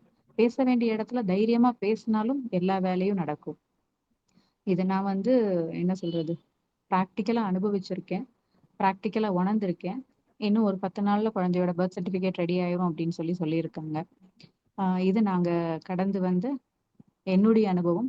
முடிஞ்ச வரைக்கும் சுருக்கமாவும், நெறைய விஷயங்கள் விட்டுருக்கேன். முடிஞ்ச வரைக்கும் சுருக்கமாவும், முக்கியமான தகவல்களாகவும் நான் பகிர்ந்திருக்கேன். அ மேற்கொண்டு குழுவுல உள்ளவங்களுக்கு என்ன கேட்கணுமோ என்கிட்ட கேட்கலாம். என்னால முடிஞ்ச வரைக்கும் நான் தெளிவுபடுத்துறேன்னு நம்பிக்கை இருக்கு. நல்லதுமா. ரொம்ப தெளிவான அனுபவ பகிர்வு. இதில் வந்து சகோதரி சொன்ன 2, 3 விஷயங்கள் எல்லாரும் எப்படி கவனிச்சாங்கன்னு தெரில. அதாவது உடலை வருத்த வேண்டிய அவசியம் இல்லை அப்படின்னு சொன்னாங்க. இதுதான் நம்ம தொடர்ந்து குழுக்களில் சொல்லிகிட்டே இருக்கிறோம். அதுதான் இயல்பு அப்படிங்கிறது. அதாவது பிள்ளை பேருக்காக, ஏன்னா நம்ம குழுவிலே சகோதரிகளை வந்து 3 விதமாக பிரிக்கலாம். 3 விதத்துலேயும் வீட்டில் குழந்தை பெற்ற சகோதரிகள் இருக்காங்க. எப்படின்னு பார்த்தீங்கன்னா, இப்போ கேட்டகரி எதையுமே கண்டுக்க மாட்டாங்க. எப்பவும் போல இருப்பாங்க. அவங்களுக்கு வரக்கூடிய அந்த அதை வாந்தியாக இருக்கட்டும், அதில் அந்த மயக்கமாக இருக்கட்டும், எல்லாத்தையும் ரொம்ப எளிமையாக கடந்து வந்து விரும்பினதை சாப்பிட்டு அந்த வாயினுடைய சுவையை அறிஞ்சு ரொம்ப எளிமையாக கடந்த சகோதரிகள் இருக்காங்க. 2வது கேட்டகரி என்னன்னா, அலோபதி ஒரு சிஸ்டம் ஃபாலோ பண்ணுது இல்லையா? ஆனால் அதில் வந்து ரசாயன கலவைகள் இருக்குது. அது இல்லாமல் இவங்களுக்கு யாரோ ஒருத்தவங்க ஃபீட் பண்ணுறாங்க. ஒரு சார்ட்டை கொடுத்து இந்த டைமுக்கு இதை சாப்பிடு, இந்த டைமுக்கு இதை சாப்பிடு, இந்த மாதிரி கடந்து வந்த சகோதரிகளும் இருக்கிறாங்க. அதில் அதில் வந்து அதுலேயும் கொஞ்சம் மன உளைச்சல் ஆன சகோதரிகள் இருக்காங்க. அது நமக்கு நீங்கள் பார்த்தீங்க 2 வாரத்துக்கு முன்னாடி பிரியா பிரபு சகோதரி 2 குழந்தைகளுக்கும் எவ்வளோ வித்தியாசமான அணுகுமுறைங்கிறத நமக்கு தெளிவுபடுத்தினாங்க. அப்போ அதுவும் ஒரு ஸ்ட்ரெஸ்ஸுக்குள்ளே போய் வீட்டு பிரசவம், அதாவது ஒரு தாய் வயிற்றுலேருந்து குழந்தை எளிமையாக வெளியே வந்துடும். அது இதில் எந்த மாற்று கருத்தும் இல்லை. அப்போ அதுக்கு டயட் சார்ட் போட வேண்டிய அவசியம் இல்லை. அடுத்து ஒரு கேட்டகரி என்னன்னு பார்த்தீங்கன்னா, அவங்க சொல்கிற அந்த டயட் சார்ட்டை அவங்களால ஃபாலோ பண்ண முடியல. ஏன்னா எவ்வளோ நாளைக்கு அதை சாப்பிட்றது? முளைக்கட்டின பயிரை சாப்பிட்னா டெய்லி சாப்பிட முடியுமா? முடியாது, முகத்தில் அடிச்சிருது. அப்போ இந்த மாதிரி ஒரு சிஸ்டத்தையும் கடந்து கஷ்டப்பட்டு கடந்து பயிற்சி முயற்சின்னு போயிடுறாங்க. அதான் தியானம் பண்ணுங்க, யோகா பண்ணுங்க, படியேறி இறங்குங்க. நான் எப்படி நம்ம ஏற்கனவே சொல்லிகிட்டே இருக்கிறோம், உங்களுக்கு முடிஞ்சது செய்யுங்க, இயல்பாக இருங்க, ஓய்வெடுக்கும்போது ஓய்வெடுங்க அப்படி சொல்கிறோம். அப்போ அதில் தான் எந்த இதையும் நம்ம கொண்டு வரோம்னா, இந்த எண்ணெய் தடவுறது. அதாவது போன வாரம் வந்து ரொம்ப தெளிவான விளக்கம் இந்த எண்ணெய் தேய்க்கிற குறித்து கிடச்சிச்சு நமக்கு. எப்படி பார்த்தீங்கன்னா, இந்த ஒரு வாரமாகவே அது குறித்த கேள்விகள் வந்துட்டே இருக்குது. ஏன்னா போன வாரம் கலந்துக்கிட்ட நிறைய பேர் வந்து ப்ரைவேட் வந்து கேட்டாங்க, எண்ணெய் தேய்க்கிறது வந்து இவ்வளோ பெரிய விஷயங்கள் இருக்குதான்னு. ஏன்னா சகோதரர் வந்து ரொம்ப அழகாக தெளிவான விளக்கம் கொடுத்தாங்க. இந்த வாத பித்தம் கபத்தை பற்றியும் தெளிவு கொடுத்து, அப்போ அது இல்லாமலே குழந்தை பிறக்குதுங்க. அப்போ சகோதரர் வந்து சிரிச்சுட்டே ஒரு விஷயம் சொன்னாங்க.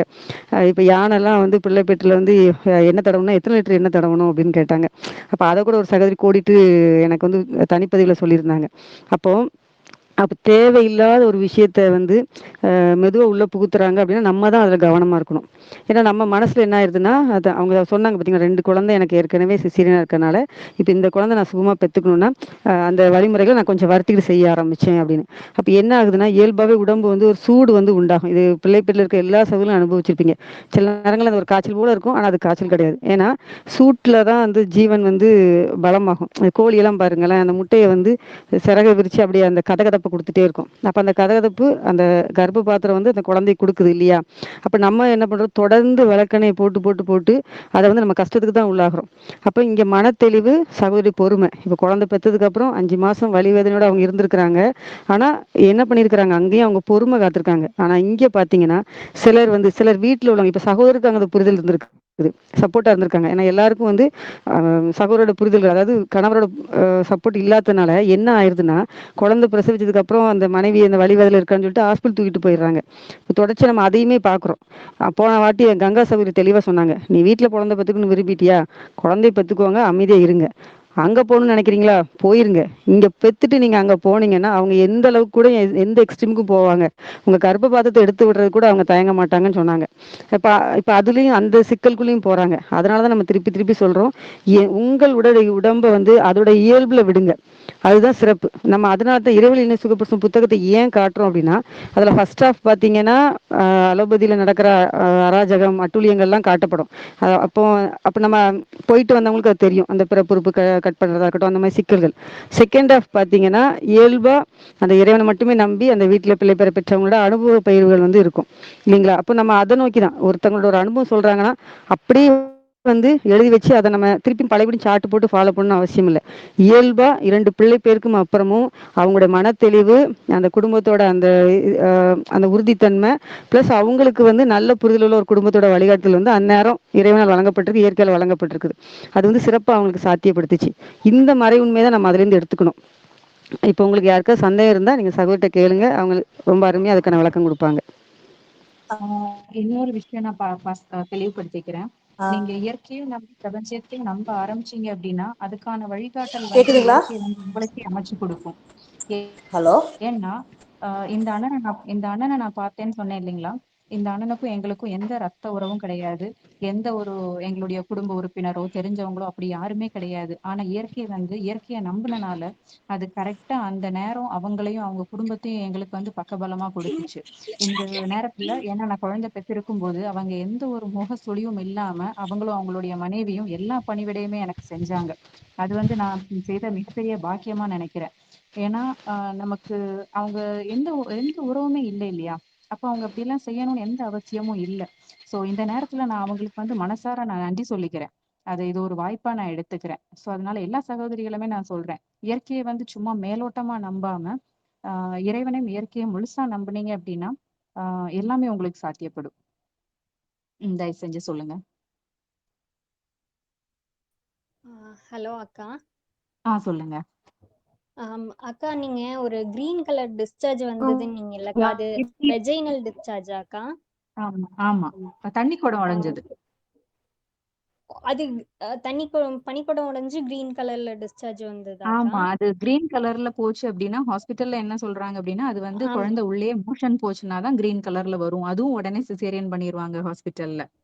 ஆமாக்கா. என் அக்காக்கு வந்துட்டு அவங்க யூஎஸ்ல இருக்காங்க.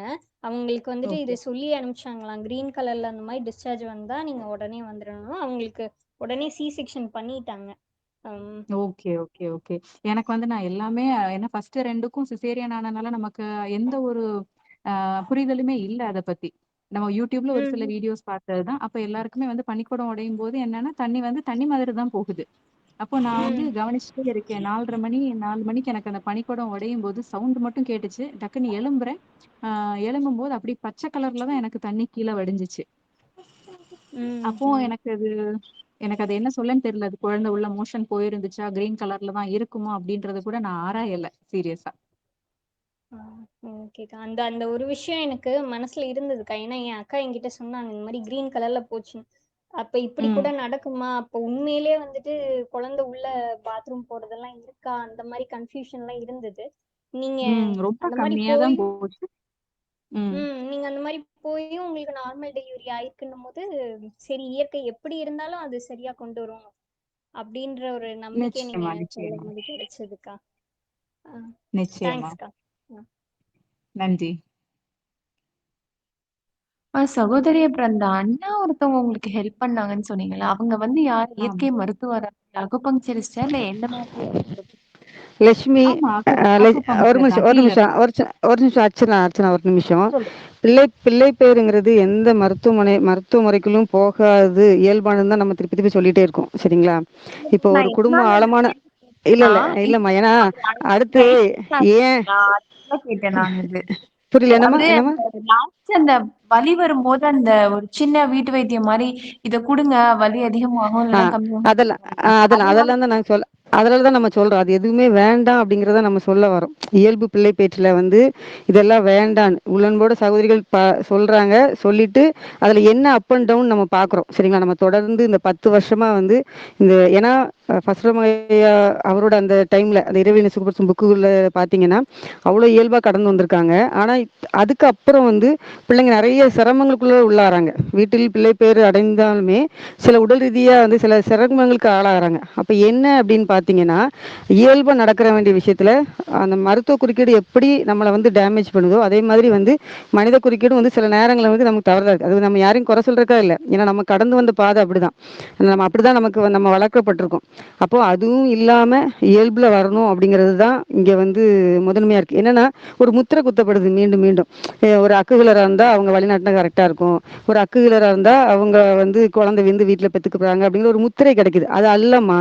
பிள்ளை வீட்டில் வந்து பிள்ளை பிறக்கிறதுக்கு எந்த ஒரு குவாலிஃபிகேஷன் வேண்டாம். இப்ப அர்ச்சனாவை பொறுத்த வரைக்கும் பாத்தீங்கன்னா, அந்த குழந்தைக்கு வந்து அந்த தடுப்பூசினால சிக்கல்னு அவங்க உணர்ந்துட்டாங்க. உணர்ந்து அதை தேடல ஆரம்பிக்கும் போது இப்ப ஃபஸ்ட்லோகம் ஐயா வந்து அந்த மருத்துவ முறை தவறுன்னு தூக்கி போட்டுட்டு அதுக்கப்புறம் வந்து நமக்காக புத்தகங்கள் எழுத ஆரம்பிச்சாரு பாத்தீங்களா. இப்போ அவங்க சொல்றாங்கல்ல, ஒரு அண்ணனோட குடும்பம் அங்க கிடைச்சிச்சுன்னு. இப்போ நிறைய சகோதரிகள் குடும்பம் இப்போ நம்ம குழுவில் இருக்கா இல்லையா. இப்போ நீங்க ஒரு சகோதரிட்டையும் பேசுனீங்கனாலே அவங்களோட அனுபவத்தை அவங்க ரொம்ப தெளிவா சொல்லுவாங்க. நான் இந்த இடத்துல தவறு பண்ணேமா, இது செய்ய வேண்டாம் நான் நினைக்கிறேன். இப்போ என் குழந்தைக்கு நான் அப்படி பண்ணேமா, நான் 2வது குழந்தைக்கு பண்ண வேண்டாம்னு நினைக்கிறேன். இப்போ அவங்களெல்லாம் நீங்க பாத்தீங்கன்னா என்னன்னா, ஒருவேளை முறை வந்து நான் தான் சொன்னேன் பாத்தீங்களா, 3 முறையா நம்ம சகோதரிகள் நம்ம பிரிக்கலாம்னு சொன்னேன். இயல்பா கடந்தவங்க, சாட்டு போட்டு கடந்தவங்க, வழிமுறைகளாக கடந்தவங்க. 3 பேருமே அனுபவத்தை தெளிவாவே சொல்றாங்க. சொல்லிட்டு அதை அவங்களே சீர்தூக்கி பாக்குறாங்க. குழந்தைக்கு 2வது குழந்தைக்கு. இப்போ வந்து பாத்தீங்கன்னா, இப்ப அர்ச்சனா இப்போ அடுத்து ஒரு குழந்தை பிரசவிச்சு நம்மகிட்ட அனுபவம் பகிர்றாங்கன்னு வச்சுக்கோங்களேன், இன்னும் அது ரொம்ப யதார்த்தமாவும் இயல்பாவும் இருக்கும். அப்பவும் அதே அண்ணன் குடும்பம் வந்து அவங்களுக்கு சப்போர்ட்டா இருப்பாங்க. அப்ப அர்ச்சனா சொல்ற இடத்துக்கு வந்துருவாங்க. ஏன்னா ஒரு அனுபவம் அவங்களுக்கு கிடைச்சிருச்சா, அப்ப அர்ச்சனா சொல்லுவாங்க அந்த அண்ணன் குடும்பத்துக்கு, ஆனா இப்படி இருந்தா இன்னும் நல்லா இருக்குன்னா அப்படின்னு சொல்ல ஆரம்பிப்பாங்க. புரியுதுங்களா. இப்படிதான் வந்து அந்த புரிதல் வந்து எங்கெங்க நமக்கு இடைச்சொருகள் இருக்குதோ அந்த இடைச்சொருகள் எல்லாம் களையப்படுது.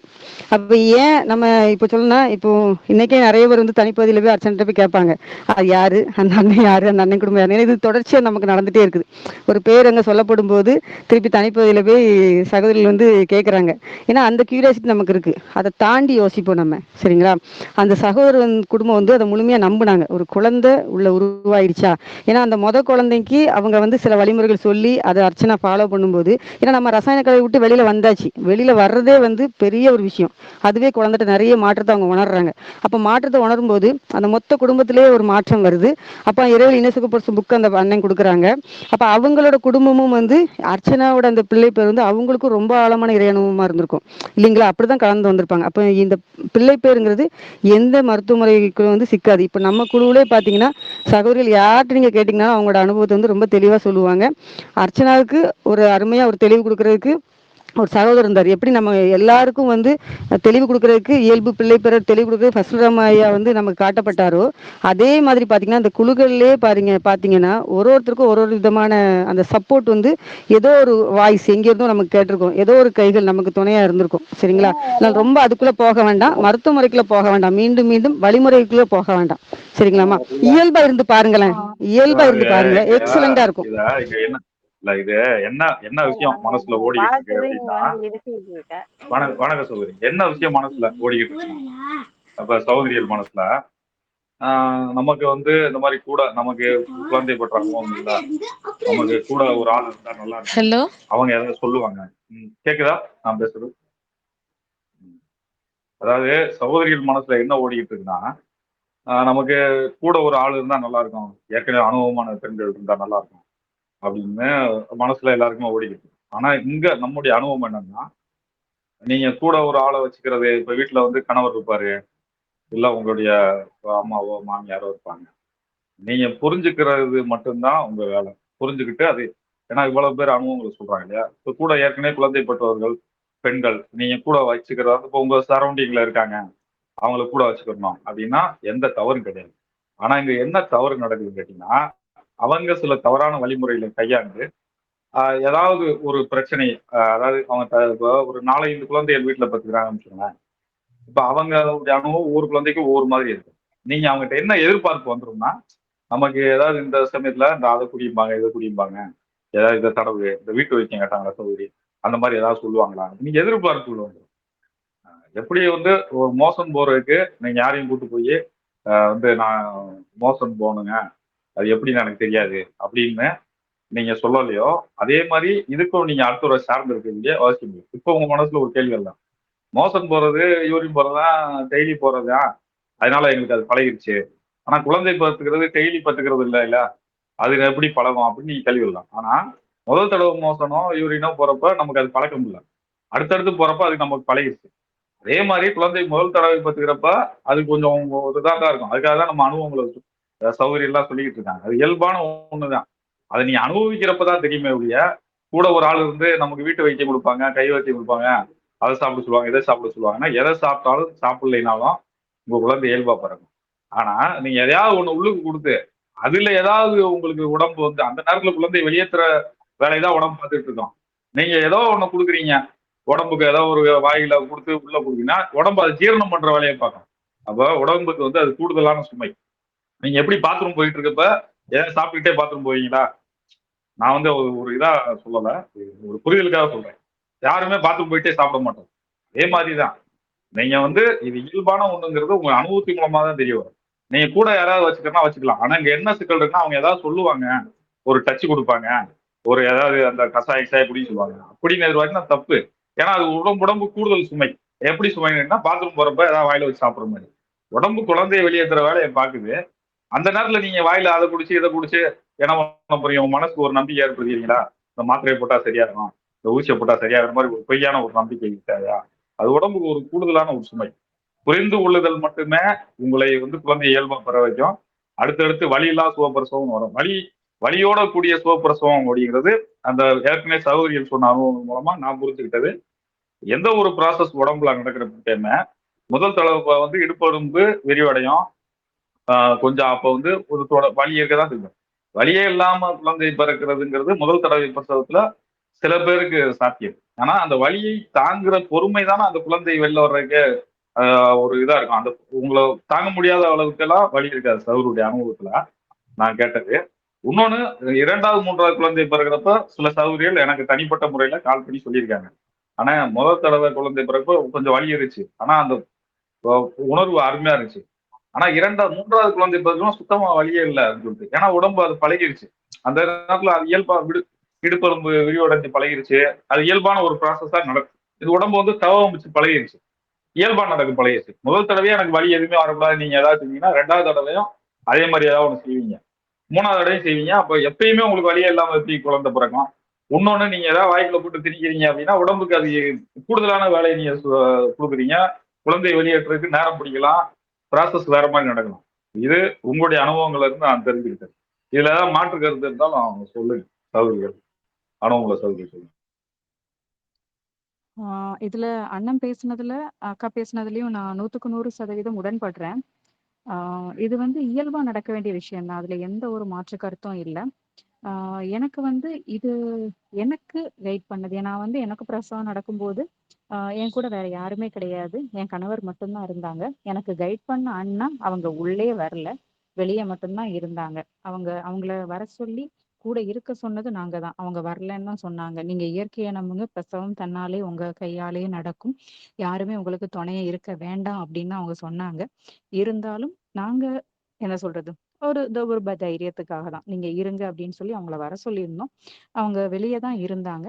எனக்கு பிரசவம் நடக்கும்போது என்னோட கணவர் தான் என்னோட குழந்தைய எடுத்தாங்க. அதுக்கப்புறம் தான் அவங்க உள்ளே வந்தாங்க. அவங்களுடைய தலையிடல் இதுல இருக்கவே இல்ல. ஸோ அதனால நானும் என்ன சொல்றேன் அப்படின்னா, இது முழுக்க, முழுக்க, முழுக்க இயற்கை சார்ந்ததுதான்.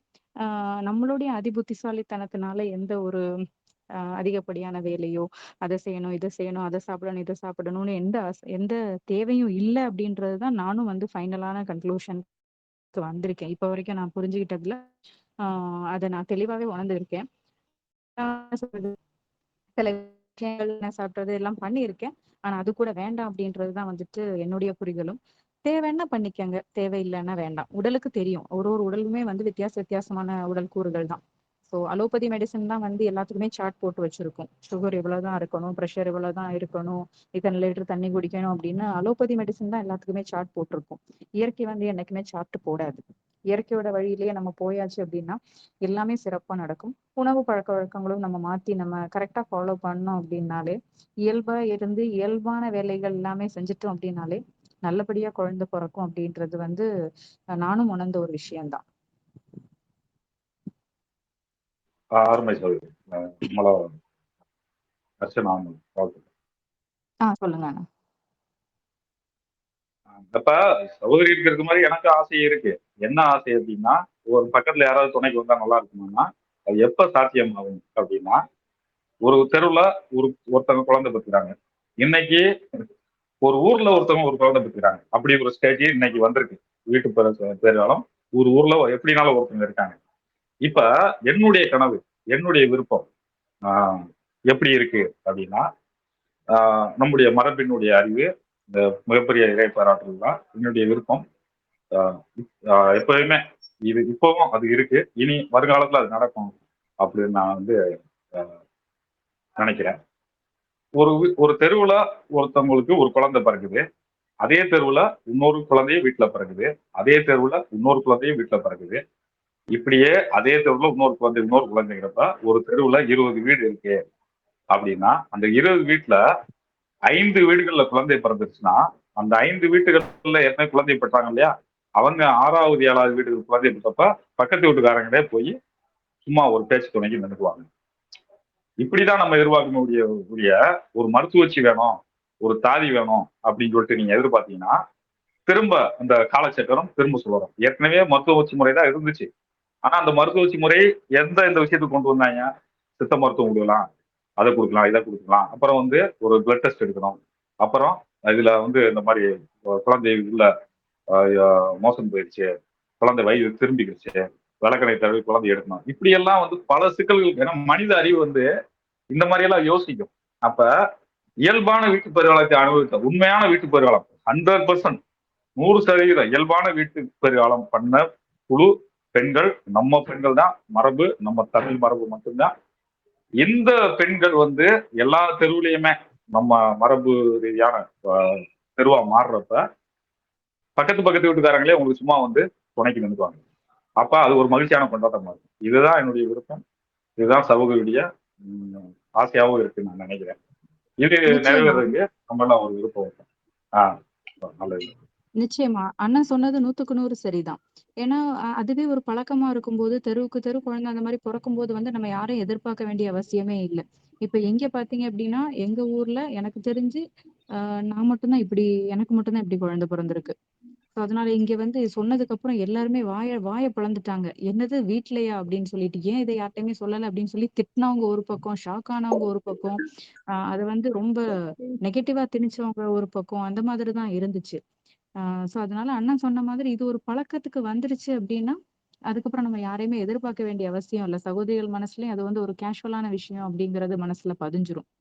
அதுவும் இல்லாம எனக்கு வந்து அ ஆரம்பத்துல இருந்தே ஒரு விஷயம் எனக்கு மனசுல ஆழமா பதிய வச்சாங்க. என்ன அப்டின்னா, "வலி வர்றது வலிமைக்கே" அப்டின்னு சொல்லி ஒரு விஷயத்த வந்து சொல்லிட்டே இருப்பாங்க. என்ன ஒரு வலி வந்தாலும், அத வலின்னு எடுக்காத. வலி வந்து வலிமைக்கே அப்டின்னு சொல்லிட்டே இருப்பாங்க. அப்ப எனக்கு இந்த கால் வலியெல்லாம் வரும்போதும் சொன்னாங்க, கால்கள பலப்படுத்துறதுக்காக தான். அந்த ப்ராசஸ் நம்ம இது விஷயங்கள் நம்ம பண்ணியிருக்கோம் இல்லையா? உடல வந்து வருத்தியிருக்கோம் இல்லையா? அப்ப அதோடைய சக்தி அவ்வளத்தையும் உடம்பு திரும்ப ரீகெயின் பண்ணணும் இல்லையா? அதனால உன்னுடைய கால்கள வலிமைப்படுத்துறதுக்காக தான் இந்த வலி வருது அப்படின்னு சொல்லிட்டு ஒரு ஒரு முறையும் வந்துட்டு என்னோட கணவரும் சரி, கூட இருக்கிற அந்த குடும்பமும் சரி எனக்கு வந்து ஆ ஆ ஆறுதலான வார்த்தைகள சொல்லிட்டே இருப்பாங்க. "வலி வர்றது வலிமைக்கு, உன்னோட கால்கள வலிமைப்படுத்துறதுக்காக தான் வருது" அப்படின்னு சொல்லிட்டே இருப்பாங்க. ஸோ அது எல்லாத்தையுமே நான் பாசிட்டிவா எடுத்துக்கிட்டே இருந்தேன். எந்த ஒரு நெகட்டிவ் தாட்டும் எனக்கு கடவுளுக்கு நான் நன்றி சொல்றேன். ஒரு முறை கூட எனக்கு ஹாஸ்பிட்டல் போணும், அ ஒரு மருந்து வாங்கி சாப்பிடணும், கால்ல ஏதாவது போடணும் அப்படிங்கிற எண்ணம் எனக்கு வரவே இல்ல. அதுக்கு முதல்ல இயற்கைக்கும், பிரபஞ்சத்துக்கும் நான் நன்றி சொல்லிக்கிறேன். அப்படி ஒரு சின்ன எண்ணம் வந்திருந்தா கூட இது எல்லாமே வந்துட்டு வேஸ்ட் ஆயிருக்கும். ஆ சோ அந்த எண்ணம் எனக்கு வரவே இல்ல. சிறப்பு சௌகரி. வலி வர்றது வலிமைக்கு. அருமையான வார்த்தைகள். நல்லா உணர்வுபூர்வமா சொல்றீங்க. சிறப்பு சௌகரி. வாழ்த்துக்கள். சிறப்பு. நன்றிங்க. வணக்கம் சகோதரி. சொல்லுங்க அக்கா. நீங்க சொன்னது ரொம்ப சிறப்பா இருந்துச்சு. கடைசியில நீங்க அவ்வளோ தூரம் சிரமப்பட்டும், அதாவது அந்த ப்ரீச் பொசிஷன் அப்படிங்கிற பொசிஷனு, அந்த பச்சை கலர் தண்ணி வந்து இவ்வளோ தூரம் பயமுறுத்துற மாரி நிகழ்ச்சிகள் நடந்தும் தைரியமா பெற்றிருக்கீங்க. ரொம்ப உங்களுக்கு ஆமா, தைரியமான மனசு, வாழ்த்துக்கள். இப்போ நீங்க நீங்க சொன்னீங்க இல்லையா, அந்த கடைசி நேரத்துல லூஸ் மோஷன் 7, 8 தடவ போயிடுச்சு அப்படிங்கிற மாரிலாம் சொல்லியிருந்தீங்க. ஆமா, அப்போ உங்களுக்கு ஓவர் ஆமா. டயர்ட்னஸ், டீஹைட்ரேஷன் அந்த மாரிலாம் ஆயிருக்கும் இல்லைங்களா? அத எப்படி ஆ சமாளிச்சீங்க? இல்ல உங்களுக்கு ஏதாவது எனக்கு எந்த மயக்கம் அந்த மாரி ஏதாவது? இல்ல. எனக்கு டெலிவரிக்கு முன்னாடி மயக்கம் எதுவுமே வரல. இந்த ஒரு சரி. 7-8 முறை நான் ஏன்னா மாடியில இருந்தோம் நாங்க. பாத்ரூம் வந்து கீழ ம். தான் இருந்துச்சு. அப்ப 7-8 முறை ஏறி இறங்கும்போது எனக்கு வந்து கால் வலிக்க ஆரம்பிச்சது. அப்ப ம். அதனால தான் என் ஹஸ்பண்ட் சொன்னாங்க, "இதுக்கப்புறம் நம்ம மாடிப்படி ஏற வேண்டாம்" அப்படின்னு சொல்லிட்டு, நான் கீழயே உட்காந்துட்டு நான் அண்ணன்ட்ட பேசுறேன். எனக்கு இப்படி லூஸ் மோஷன் ஆகுது அப்படின்னு சொல்லிட்டு. அப்ப அவரு சொன்னாரு, சரிங்க. "இது ஒரு நல்ல விஷயம் தான்" அப்படின்னு சொன்னாருன்னு சொன்னேன் இல்லையா? ஆமா. அது என்ன அப்படின்னா, அதுக்கப்புறம் குழந்தைலாம் பொறந்ததுக்கு அப்புறம் தான் அது அவரு எனக்கு எக்ஸ்ப்ளனேஷன் குடுத்தாரு. இப்ப நார்மலா நம்ம ஹாஸ்பிட்டல்லயே ஒரு டெலிவரிக்கு போறோம் அப்படின்னா, இனிமா குடுப்பாங்க அப்படித்தானே? ம். குழந்தை டெலிவரி ஆகுறதுக்கு முன்னாடி இனிமா குடுத்து மோஷன வெளியேத்துவாங்க. இங்க நம்ம இயற்கையா ஃபாலோ பண்ணும்போது என்ன ஆயிருக்குன்னா, இயற்கையாவே மோஷன் வெளிய போயிருக்கு அவ்வளவுதான். இது வந்து எனக்கு ஒரு அற்புதமான நிகழ்வு. அவர் சொல்லும்போது எனக்கு வந்து புல் அரிச்சுது. ஓகே. அப்போ ம். நார்மலா டெலிவரி ஆகுறதுக்கு முன்னாடி இப்படி கூட ப்ராசஸ் உடம்பு தன்னாலே அதுக்கு ரெடி பண்ணியிருக்கு. நான் எதுவுமே பண்ணல. ம். லூஸ் மோஷன் ம். போறதுக்கு ஏன்னா அந்த லூஸ் மோஷன் போனதுக்கு அப்புறம் அந்த டெலிவரி வந்து ஃப்ரீயா ஆகும் அப்படின்னு இது வந்து இயற்கை அப்படின்னு சொல்றாங்க. நெறைய பேருக்கு இது ஆகும். ம். உனக்கு அதனால தான் அவர் அத எல்லா சொல்லியிருக்காரு. இன்னும் கொஞ்ச எல்லாரோட நேரத்துல உனக்கு குழந்தை பொறந்துரும். இது வந்து எல்லாரோட அனுபவ பகிர்வுல இத சொல்லியிருப்பாங்கம்மா. ஏன்னா வந்து ஆ கழிவுகள் வயித்துல வச்சுட்டு குழந்தை வெளியில வராது. கழிவுகள கம்ப்ளீட்டா அது ஆமாமா. வெளியேத்திட்டு, அதுக்கப்புறம் தான் வந்து குழந்தைகள் வெளிய எல்லா ஆமா. சகோதரர்களுமே அனுபவ பகிர்வுல அத சொல்லியிருப்பாங்க. நெறைய இது பேர் வந்து டீஹைட்ரேட் தெரிஞ்சுக்கிட்டாங்க. ஆகுறதுக்கு ஆமா. டீஹைட்ரேட் எனக்கு இத ஆகுறதுக்கு பத்தி ஒண்ணும் இல்ல எதுவுமே தெரியாது. ரேவதி. ஆமாமா. ம். ஏன்னா, அ ஆமா. நீங்க எந்த இப்ப சொன்னீங்க பார்த்தீங்களா, டீஹைட்ரேஷனும் இல்ல. ஹாஸ்பிட்டல்ல ம். இனிமா குடுக்குறாங்கன்னு சொன்னீங்கல்ல. ஏன்னா, அந்த கான்செப்ட்டுக்குலாம் போயிட்டு வந்ததுனால, நானே ம். நெனச்சிருக்கிறேன். இப்படி அவ்வளோ சாப்பிட்டு வந்திருக்கிறோம். இனிமா குடுத்து அவ்வளத்தையும் கிளியர் பண்றாங்களேன்னு. ஆனா, இங்க பார்த்தீங்கன்னா, அவ்ளோ அழகா அந்த வேலை நடக்கும். அது அ அவ்வளோ சுகமான உணர்வா இருக்கும். அ அதான் அவங்க சொன்ன மாரி அந்த மயக்கத்துக்கு ஏன்னா, இப்போ நமக்கு புகுத்தி வச்சிருக்காங்க பார்த்தீங்களா, 4, 5 வாட்டி மோஷன் போயாச்சா, அப்போ வந்து அவ்வளோதான். உடம்பு வீக் பயமாயிரும். ஆயிரும், பலகீனமாயிரும். இப்படி இதுதான் நம்ம மனசுல புகுத்தப்பட்டிருக்குது. ஆனா, அப்படி கிடையாது. ம். பிள்ளை பேத்துல ம். இருக்கும்போது அந்த மோஷன் போக போக போக என்ன ஆகும்னா, அந்த முகம் வந்து அவ்ளோ தேஜஸ் ஆகும். ஃப்ரீ ஆயிடும். அவ்ளோ நல்லா இருக்கும். ஆமா, ஆமா. அவ்ளோ ஃப்ரெஷ்ஷா ஆகும் முகம். அப்பவே புரிஞ்சிரும். இனி அடுத்து கொஞ்ச நேரத்துல குழந்தை வந்து வரப்போகுது அப்படின்னு. ம். அதான் குழந்தை வெளிய வரும்போது கூட ஆமா. முழுசா அம்மாவ சுத்தம் பண்ணிட்டு தான் வெளிய வருது. உடல் வந்து அந்த டைம்ல இன்னும் சிறப்பா செயல்படவும் அது உதவும் இல்லைங்களா? நிச்சயமா, நிச்சயமா, நிச்சயமா. நிச்சயமா, நிச்சயமா உதவி ம். பண்ணும். சரி, சரிங்கக்கா. அதான் கேட்டேங்க. அதாவது அது நெறைய டைம் மோஷன் போகும்போது அப்ப டயர்ட் ஆயிருவோம் இல்லைங்களா? அப்ப அந்த முக்கறக்கு அந்த தெம்பு வேணும். இல்ல, அதெல்லாம் இல்ல. சொல்லுவாங்க இல்லையா? அதுக்காக தான் கேட்டேன். எந்த இது டீஹைட்ரேஷனும் ஆகல. தவறான எந்த டயர்டும் ஆகல. கருத்து. இது தவறான கருத்து. ஏன்னா, நான் குழந்தை பொறக்கறதுக்கு நாள் முன்னாடி வந்து ஒரு 6 டைம் வந்து மோஷன் போச்சு.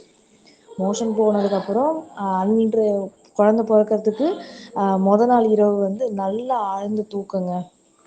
ஆழ்ந்த தூக்கத்துக்கு அப்புறம் கரெக்டாக ஒரு 4:30 மணி விடிய காலையில் 4:30 மணிக்கு எனக்கு பெயின் ஸ்டார்ட் ஆச்சு. இது கன்ஃபார்மாக வந்து லேபர் பெயின் தான் அப்படிங்கிறது என்னால் உணர முடிஞ்சுது. அதுக்கப்புறமேட்டு ஒரு காலையில் வந்து பால் குடிக்கிறேன். அந்த பால் வந்து நான் வாந்தி எடுத்துட்டேன். வீட்டில் உள்ளவங்களுக்கெல்லாம் பயம். என்னடா இது நம்ம வாந்தி எடுக்கிறோமே, என்னம்மா இந்த நேரத்துலலாம் வாந்தி வரக்கூடாது. இல்லைம்மா, ஆஹ் நான் வந்து சாப்பிட்ட டேப்லெட் வந்து எனக்கு ஒத்துக்கல அப்படின்னு சொல்லிட்டேன். ஏன்னா என்னுடைய ஸ்டோரி முன்னாடி சொல்லியிருப்பேன். இருந்தாலும் என்ன செய்வேன்னா, குழந்தை பிறக்கறதுக்கு 2 நாள் முன்னாடி வந்து எனக்கு பிரசவ வலி வரதுக்காக, ஏன்னா நான் ஃபுல் டைம் வந்து செக்கப் போயிட்டே தான் இருந்தேன். அனுபவ பகிர்வு உங்களுக்கு முன்னாடி தெரிஞ்சிருக்கும். தெரியாதவங்களுக்கு சொல்கிறேன். அப்போ என்னாச்சுன்னா, இதனால தான் அப்படின்னு சொல்லி டேப்லெட் மேலே பழி போட்டுட்டேன். அப்புறம் வாந்தி எடுத்தேன். எதுவுமே என்னால் சாப்பிட முடியலை. இதில் 2 பகிர்வு வந்து உங்கள்கிட்ட கட்டாயம் சொல்லணும்னு நினைக்கிறேன். 10:30 மணிக்கு பனிக்கூடம் உடைஞ்சிது. 1:45க்கு குழந்தை பிறந்துருச்சு. ஒரு 5 நிமிஷம் தான் ஆகும். 5 நிமிஷத்தில் குழந்தை பிறந்துருச்சு. அப்புறம் ப்ளசண்டா வெளில வரத்துக்கு மணி 5 மணி ஆச்சு. 5 மணி ஆனதுக்கப்புறம் என் குழந்தை வந்து ஃபீட் பண்ணலை. பசின்னு அழகலை. நல்லா தூங்கினான். ஆனால் வந்து எனக்கு பயங்கர பசி. மயக்கம் இல்லை, களைப்பு இல்லை, சோர்வு இல்லை. ரொம்ப ஃப்ரெஷ்ஷாக நார்மலாக இருந்தேன். இன்னொன்று சொல்லுவாங்க, குழந்தை பிறந்ததுக்கு அப்புறமேட்டு எதுவும் கொடுக்கக்கூடாது. இன்னொன்று என்ன சொல்லுவாங்கன்னா, தண்ணி வந்து மெயினாக குடிக்கக்கூடாது அப்படின்னாங்க. ஆனால் எனக்கு பயங்கர தண்ணி தாகம். தயவு செஞ்சு எனக்கு தண்ணி கொடுக்குறீங்களா இல்லையா அப்படின்னு சொல்லி கத்த ஆரம்பிச்சிட்டேன். அப்புறம் யாருமே தண்ணி கொடுக்கக்கூடாது அப்படின்னாங்க. சாப்பாடு எதுவும் கொடுக்கக்கூடாது, லைட்டாக தான் கொடுக்கணும், பசி வந்து வயிற்ற காய போடணும் அப்படிலாம் சொல்கிறாங்க. ஆனால் ஹாஸ்பிட்டலில் செக்ஷன் பண்ணவங்களுக்கு கூட வந்து நார்மலான ஃபுட்டு கொடுக்குறாங்க. நான் வந்து நிறைய விஷயத்தில் வந்து ரொம்ப கஷ்டப்பட்டேன். ஒன்று வந்து என்னென்னா, ப்ரெக்னெண்ட்டாக இருக்கும்போது 8வது மாதத்துலேருந்து உணவில் வந்து ரொம்ப கஷ்டப்பட்டேன். என்னென்னா வந்து ஆட்டு மண்ணீரல் சாப்பிடுங்க, கீரை அதிகமாக சாப்பிடுங்க. ஏன்னா ஹாஸ்பிட்டல் செக்கப்பில் இருக்கும்போது வந்துட்டு இந்த ஹெச்பி கம்மியாக இருக்குதுன்னு சொல்லிட்டு என்னை டார்ச்சர் பண்ணாங்க வீட்டில் உள்ளவங்களாம். அந்த டார்ச்சர் அனுபவிக்கும்போது எனக்கு கர்ப்பகாலங்களில் எல்லோரும் சொல்லுவாங்க, கர்ப்பகாலங்கள் வந்து நிறைய வந்து கீரை சாப்பிடுங்க, கீரை சாப்பிடுங்க அப்படின்ட்டு. கர்ப்பகாலங்களில் என்னால் கீரையே சுத்தமாக பார்த்தாலே எனக்கு வாந்தி வரும். கீரையை பார்த்தாலே அவ்வளோ ஒரு அலர்ஜியாக இருக்கும். ஆனால் வந்து கீரை தான் வந்து இரும்பு சத்து, சாப்பிட்ணும், ப்ரெக்னெண்ட்டாக உள்ளவங்க சாப்பிட்ணும் இதையே சொல்லி சொல்லி எனக்கு அதை பார்த்தாலே எரிச்சலாக வரும். அதே மாதிரி இந்த மாதுளம்பழம், கீரை, இந்த ஆட்டு ஈரல் சுத்தமாக எனக்கு சாப்பிட்டா செரிக்கவே செரிக்காது. ஆனால் அதுதான் கட்டாயம் சாப்பிடணும்னு சொல்லி டார்ச்சர் பண்ணாங்க. 2வது குழந்தை பிறந்ததுக்கு அப்புறமேட்டு சாப்பாடுக்கு வந்து ரொம்ப ஏங்கியிருக்கேங்க. ஏன்னா நல்ல சாப்பாடு கொடுக்க மாட்டாங்க, எனக்கு வாய்க்கு பிடிச்ச சாப்பாடு தரவே மாட்டாங்க. அந்த மருந்து குழம்புன்னு சொல்லிட்டு அதையே போட்டு டெய்லிக்கும் கொடுத்து கொடுத்து ரொம்ப கஷ்டமா இருக்கும்.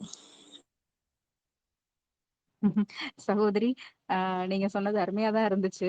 ஆனா, எனக்கு இதுல ரொம்ப மாறுபாடு. ஏன்னா, ஆரம்பத்துல இருந்தே என்ட்ட சொல்லிட்டாங்க, "உனக்கு என்ன விருப்பமோ அத சாப்பிட்டுக்கோ" அப்படின்ட்டாங்க. எனக்கு அந்த பெர்மிஷன் ஃபுல்லாவே கிடைச்சது. சொல்லப்போனா எனக்கு பைனாப்பிள் பார்த்தா சாப்பிட ரொம்ப ஆசையா இருக்கும். அப்போ எனக்கு ஒரு சின்ன சந்தேகம் வந்துச்சு. பைனாப்பிள் சாப்பிடக்கூடாது அப்படின்னு சொல்லுவாங்களே! நான் அண்ணனுக்கு ஃபோன் பண்ணி கேட்கிறேன். "அண்ணா பைனாப்பிள் சாப்பிடலாமா?" அப்படின்னு. "உனக்கு சாப்பிடணும்னு தோணுதா? வாங்கி சாப்பிடு" அப்படின்றாரு. என் ஹஸ்பண்ட்ட கேட்கிறேன், "சாப்பிடவா?" அப்படின்னு. தோணுதா சாப்பிடு" அப்படின்ட்டாங்க. ஸோ அதனால நான் வந்து எல்லா உணவையுமே சாப்பிட்டேன். சொல்லப்போனா நான் எதுவுமே ஒதுக்கல. நிதர்சனம் எல்லாத்தையுமே தான் சாப்பிட்டேன். சகோதரி, என்னென்ன நிதர்சனம் தான். என்னன்னா எனக்கு வந்து கர்ப்ப காலங்கள் வந்து நிறைய பப்பாளி பழம் சாப்பிடணும்னு ரொம்ப ஆசையா இருந்தது. ஆனா ம். 7வது மாசத்துல கூட எனக்கு கொடுக்கவே இல்லை. ஸ்டார்டிங்ல இருந்து எனக்கு பப்பாளி பழம்னா ரொம்ப அப்ப என்னமோ தெரியல, ரொம்ப ஆசை. பப்பாளி பழம் சாப்பிடணும்னு ரொம்ப ஆவலு. ஆனா வந்து அது கொடுக்க மாட்டாங்க. ஏன்னா அது சாப்பிட்டா அபார்ஷன் ஆகிடும் அப்படின்னு அது ஒரு ரீசனு. 2வது எல்லாரும் சொல்லுவாங்க கர்ப்ப காலங்களில் புளிப்புனா ரொம்ப பிடிக்கும். எனக்கு புளிப்புலாம் பிடிக்கல. அதிகமாக வந்து மாங்காயை விட மாம்பழம் அதிகமாக சாப்பிட்டேன். ஸ்வீட் நிறைய சாப்பிட்டேன். எனக்கு அதுதான் பிடிச்சிருந்தது. இது ஆ வந்து அதுதான் அக்கா. இயற்கை வந்து என்ன சொல்றது? உங்களுக்கு என்ன தேவை அப்படிங்கிறத அதுவே முடிவு பண்ணும். உடலே முடிவு பண்ணும். திணிக்கிறதுக்கு நம்ம யாருமே கிடையாது. இப்போ நமக்கு காய்ச்சல் வருது அப்படின்னா, வாயில கசப்பு உண்டாகுதுல்ல. அப்போ உடம்பு என்ன சொல்லுது அப்படின்னா, எனக்கு சாப்பாட உள்ள சாப்பிடக்கூடாது. அனுப்பாத. நான் ஆமா. ஒரு- நான் ஆ நான் ஒரு ப்ராசஸ் பண்ணிட்டு இருக்கேன். எனக்கு இப்ப சாப்பாடு வேண்டாம் அப்படின்னு சொல்லிட்டு. நம்ம என்ன செய்வோம்? அதுக்கு மேல ஒரு ஹார்லிக்ஸ், அதுக்கு மேல ஒரு கஞ்சி, ஒரு இட்லியாவது சாப்பிடு அப்படின்னு சொல்லிட்டு ஒரு இட்லிய தேன்ல முக்கி குழப்பம் குழப்பம் குடுக்கறது. அந்த மாரி ஏகப்பட்ட தவறுகள் நம்ம தான் பண்ணிட்டு இருக்கோம். ஏன்னா உடல் எந்த தவறுமே பண்ணல. சோ இத நாங்க வந்து இந்த 3 குழந்தைங்கள வச்சுட்டு கிட்டத்தட்ட கடந்த ஒரு 9 வருஷமா நாங்க எந்த ஒரு அலோபதி மெடிசினுமே எடுக்கல. அந்த பக்கமே நாங்க போகல அப்படின்றதே வந்துட்டு மிகப்பெரிய ஒரு சாதனை தானே சொல்லப்போனா. கண்டிப்பா, சோ கண்டிப்பா. அத வந்து ஏன்னா, ஆ இன்னும் நெறைய கம்ப்ளைண்ட் வரும். என் பொண்ணு வந்து ஒல்லியா இருக்கிறா. ஆ நீ என்ன குடுக்குற? நெறைய வரும். நீ என்ன குடுக்குற? அப்படின்ட்டு வரும். இன்னொன்னு என்னன்னா, குழந்தைக்கு சளியே பிடிச்ச மாரி தெரியலையே! எப்படி? அப்படின்னு கேட்பாங்க. என்ன குடுக்குற? அப்படின்னு. எ அது வந்து நெறைய கம்ப்ளைண்ட். ரொம்ப வந்து இந்த வீட்ல குழந்தை பெத்ததுனால நெறைய போராட்டங்கள். குழந்தை பொறக்கறதுக்கு முன்னாடியும் சரி, குழந்தை வளர்ந்ததுக்கு இப்போ வளர்ந்துட்டு இருக்க வரைக்கும். ஆனா இப்போ புரிதல் வந்ததுக்கு அப்புறமேட்டு நிறைய காம்ப்ரமைஸ் பண்ணிக்கிட்டு என் கூட வராங்க. சரி நீ என்ன பண்ற அப்படிங்கிற ஆர்வம். பெத்தா வந்து பிரேமா மாதிரி தான் குழந்தை பெக்கணும் அப்படிங்கிற மாதிரிலாம் பேச ஆரம்பிச்சிட்டாங்க. நெகட்டிவ் வைப்ரேஷன் கொஞ்சம் இருந்தாலும் அதையும் கடந்து என்னை ஃபாலோ பண்ற அளவுக்கு வளர்ந்துட்டாங்க. சந்தோஷமா இருக்கு. ஹலோ வணக்கம் மேம். நிச்சயமா அது அது உண்மை. அது உண்மைதான். ஹலோ வணக்கம் மேம். எனக்கும் அந்த அந்த அந்த அனுபவங்கள் எனக்குமே நெறைய இருக்கு. ஹலோ சொல்லுங்க. மேம் வணக்கம் மேம். வணக்கம் அக்கா சொல்லுங்க. மேம் எனக்கு இப்போ வந்து நான் கன்சீவாக இருக்கேன். 3rd பேபி இது. ஓகே. ஓகே. ஃபஸ்ட்டு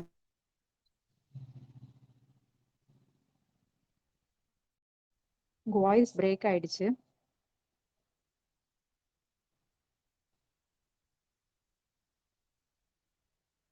அக்கா உங்க வாய்ஸ் பிரேக் ஆயிடுச்சு. கேட்குதுங்களா? இப்ப கேக்குது. ஃபஸ்ட்டு 2 பாப்பா இருக்காங்க. அவங்க வந்து வீட்டில் தான் பிறந்தாங்க. இப்போ வந்து 3rd ஓகே. பாப்பாவுக்கு வந்து பார்த்தீங்கன்னா, இப்போ 9th மந்த்து ஆல்மோஸ்ட் இப்போ டெலிவரி ஆகிற ஸ்டேஜில் இருக்கேன். ஓகே. அக்டோபர் 5 வந்து இடிடி கொடுத்துருந்தாங்க. எனக்கு ஓகே. வந்து பார்த்தீங்கன்னா, இப்ப நான் இன்னும் பிக்மி நம்பர் எதுவுமே வாங்கல. ஆரம்ப சுகாதார நிலையத்துல எதுலயுமே ரெஜிஸ்டர் பண்ணல. ஓகே. இந்த பாப்பாக்கு. இது எப்படி கொண்டு போறது அப்படின்னு எனக்கு ஒரு கன்ஃப்யூஸ் ஆகுது. ஃபர்ஸ்ட் 2 பாப்பாக்கும் ஆ வந்து பிக்மி நம்பர் வாங்கியிருந்தேன். ஓகே. அவங்க இது நான் சொல்லுங்க. அதே ஹாஸ்பிட்டல்ல வந்து அந்த நர்ஸ் வந்து ரொம்ப திட்டுனாங்க ஹோம் டெலிவரி பண்ணனால. சரி மறுபடியும் போனாலும் திட்டுவாங்க, அங்க பண்ண சொல்லுவாங்க, கம்பல் பண்ணுவாங்க, ஃபாலோ பண்ணுவாங்க அப்படிங்கிறனால, நான் வந்து பிக்மி நம்பர் வாங்கல. இப்ப எப்படி கொண்டு போறதுங்க மேம்? ஓகே. ஆ இதுல நான் பண்ண தப்பு என்ன அப்டின்னா, அவரு என்ட்ட ஃபோன்ல கொஞ்சம் ஹார்டா பேசுனோனே நான் பயந்து, அதுக்கப்புறம் அந்த சைடே நான் போகல. ஆக்சுவலி. ஆனா இதுல சகோதரிகள் நெறைய பேர் என்ன சொல்லியிருக்காங்க அப்டின்னா, குழந்தை பிறந்து 21 நாளைக்கு முன்னாடியே நம்ம பிரைமரி ஹெல்த் சென்டர்ல போய் நம்ம இன்ஃபர்மேஷன் குடுத்துட்டோம் அப்டின்னா, லெட்டர் ஃபார்மேட்லயும் நம்ம குடுக்கலாம், எழுதியும் குடுக்கலாம், அல்லது ஃபார்மேட்டும் இருக்கு அப்டின்னு சொன்னாங்க.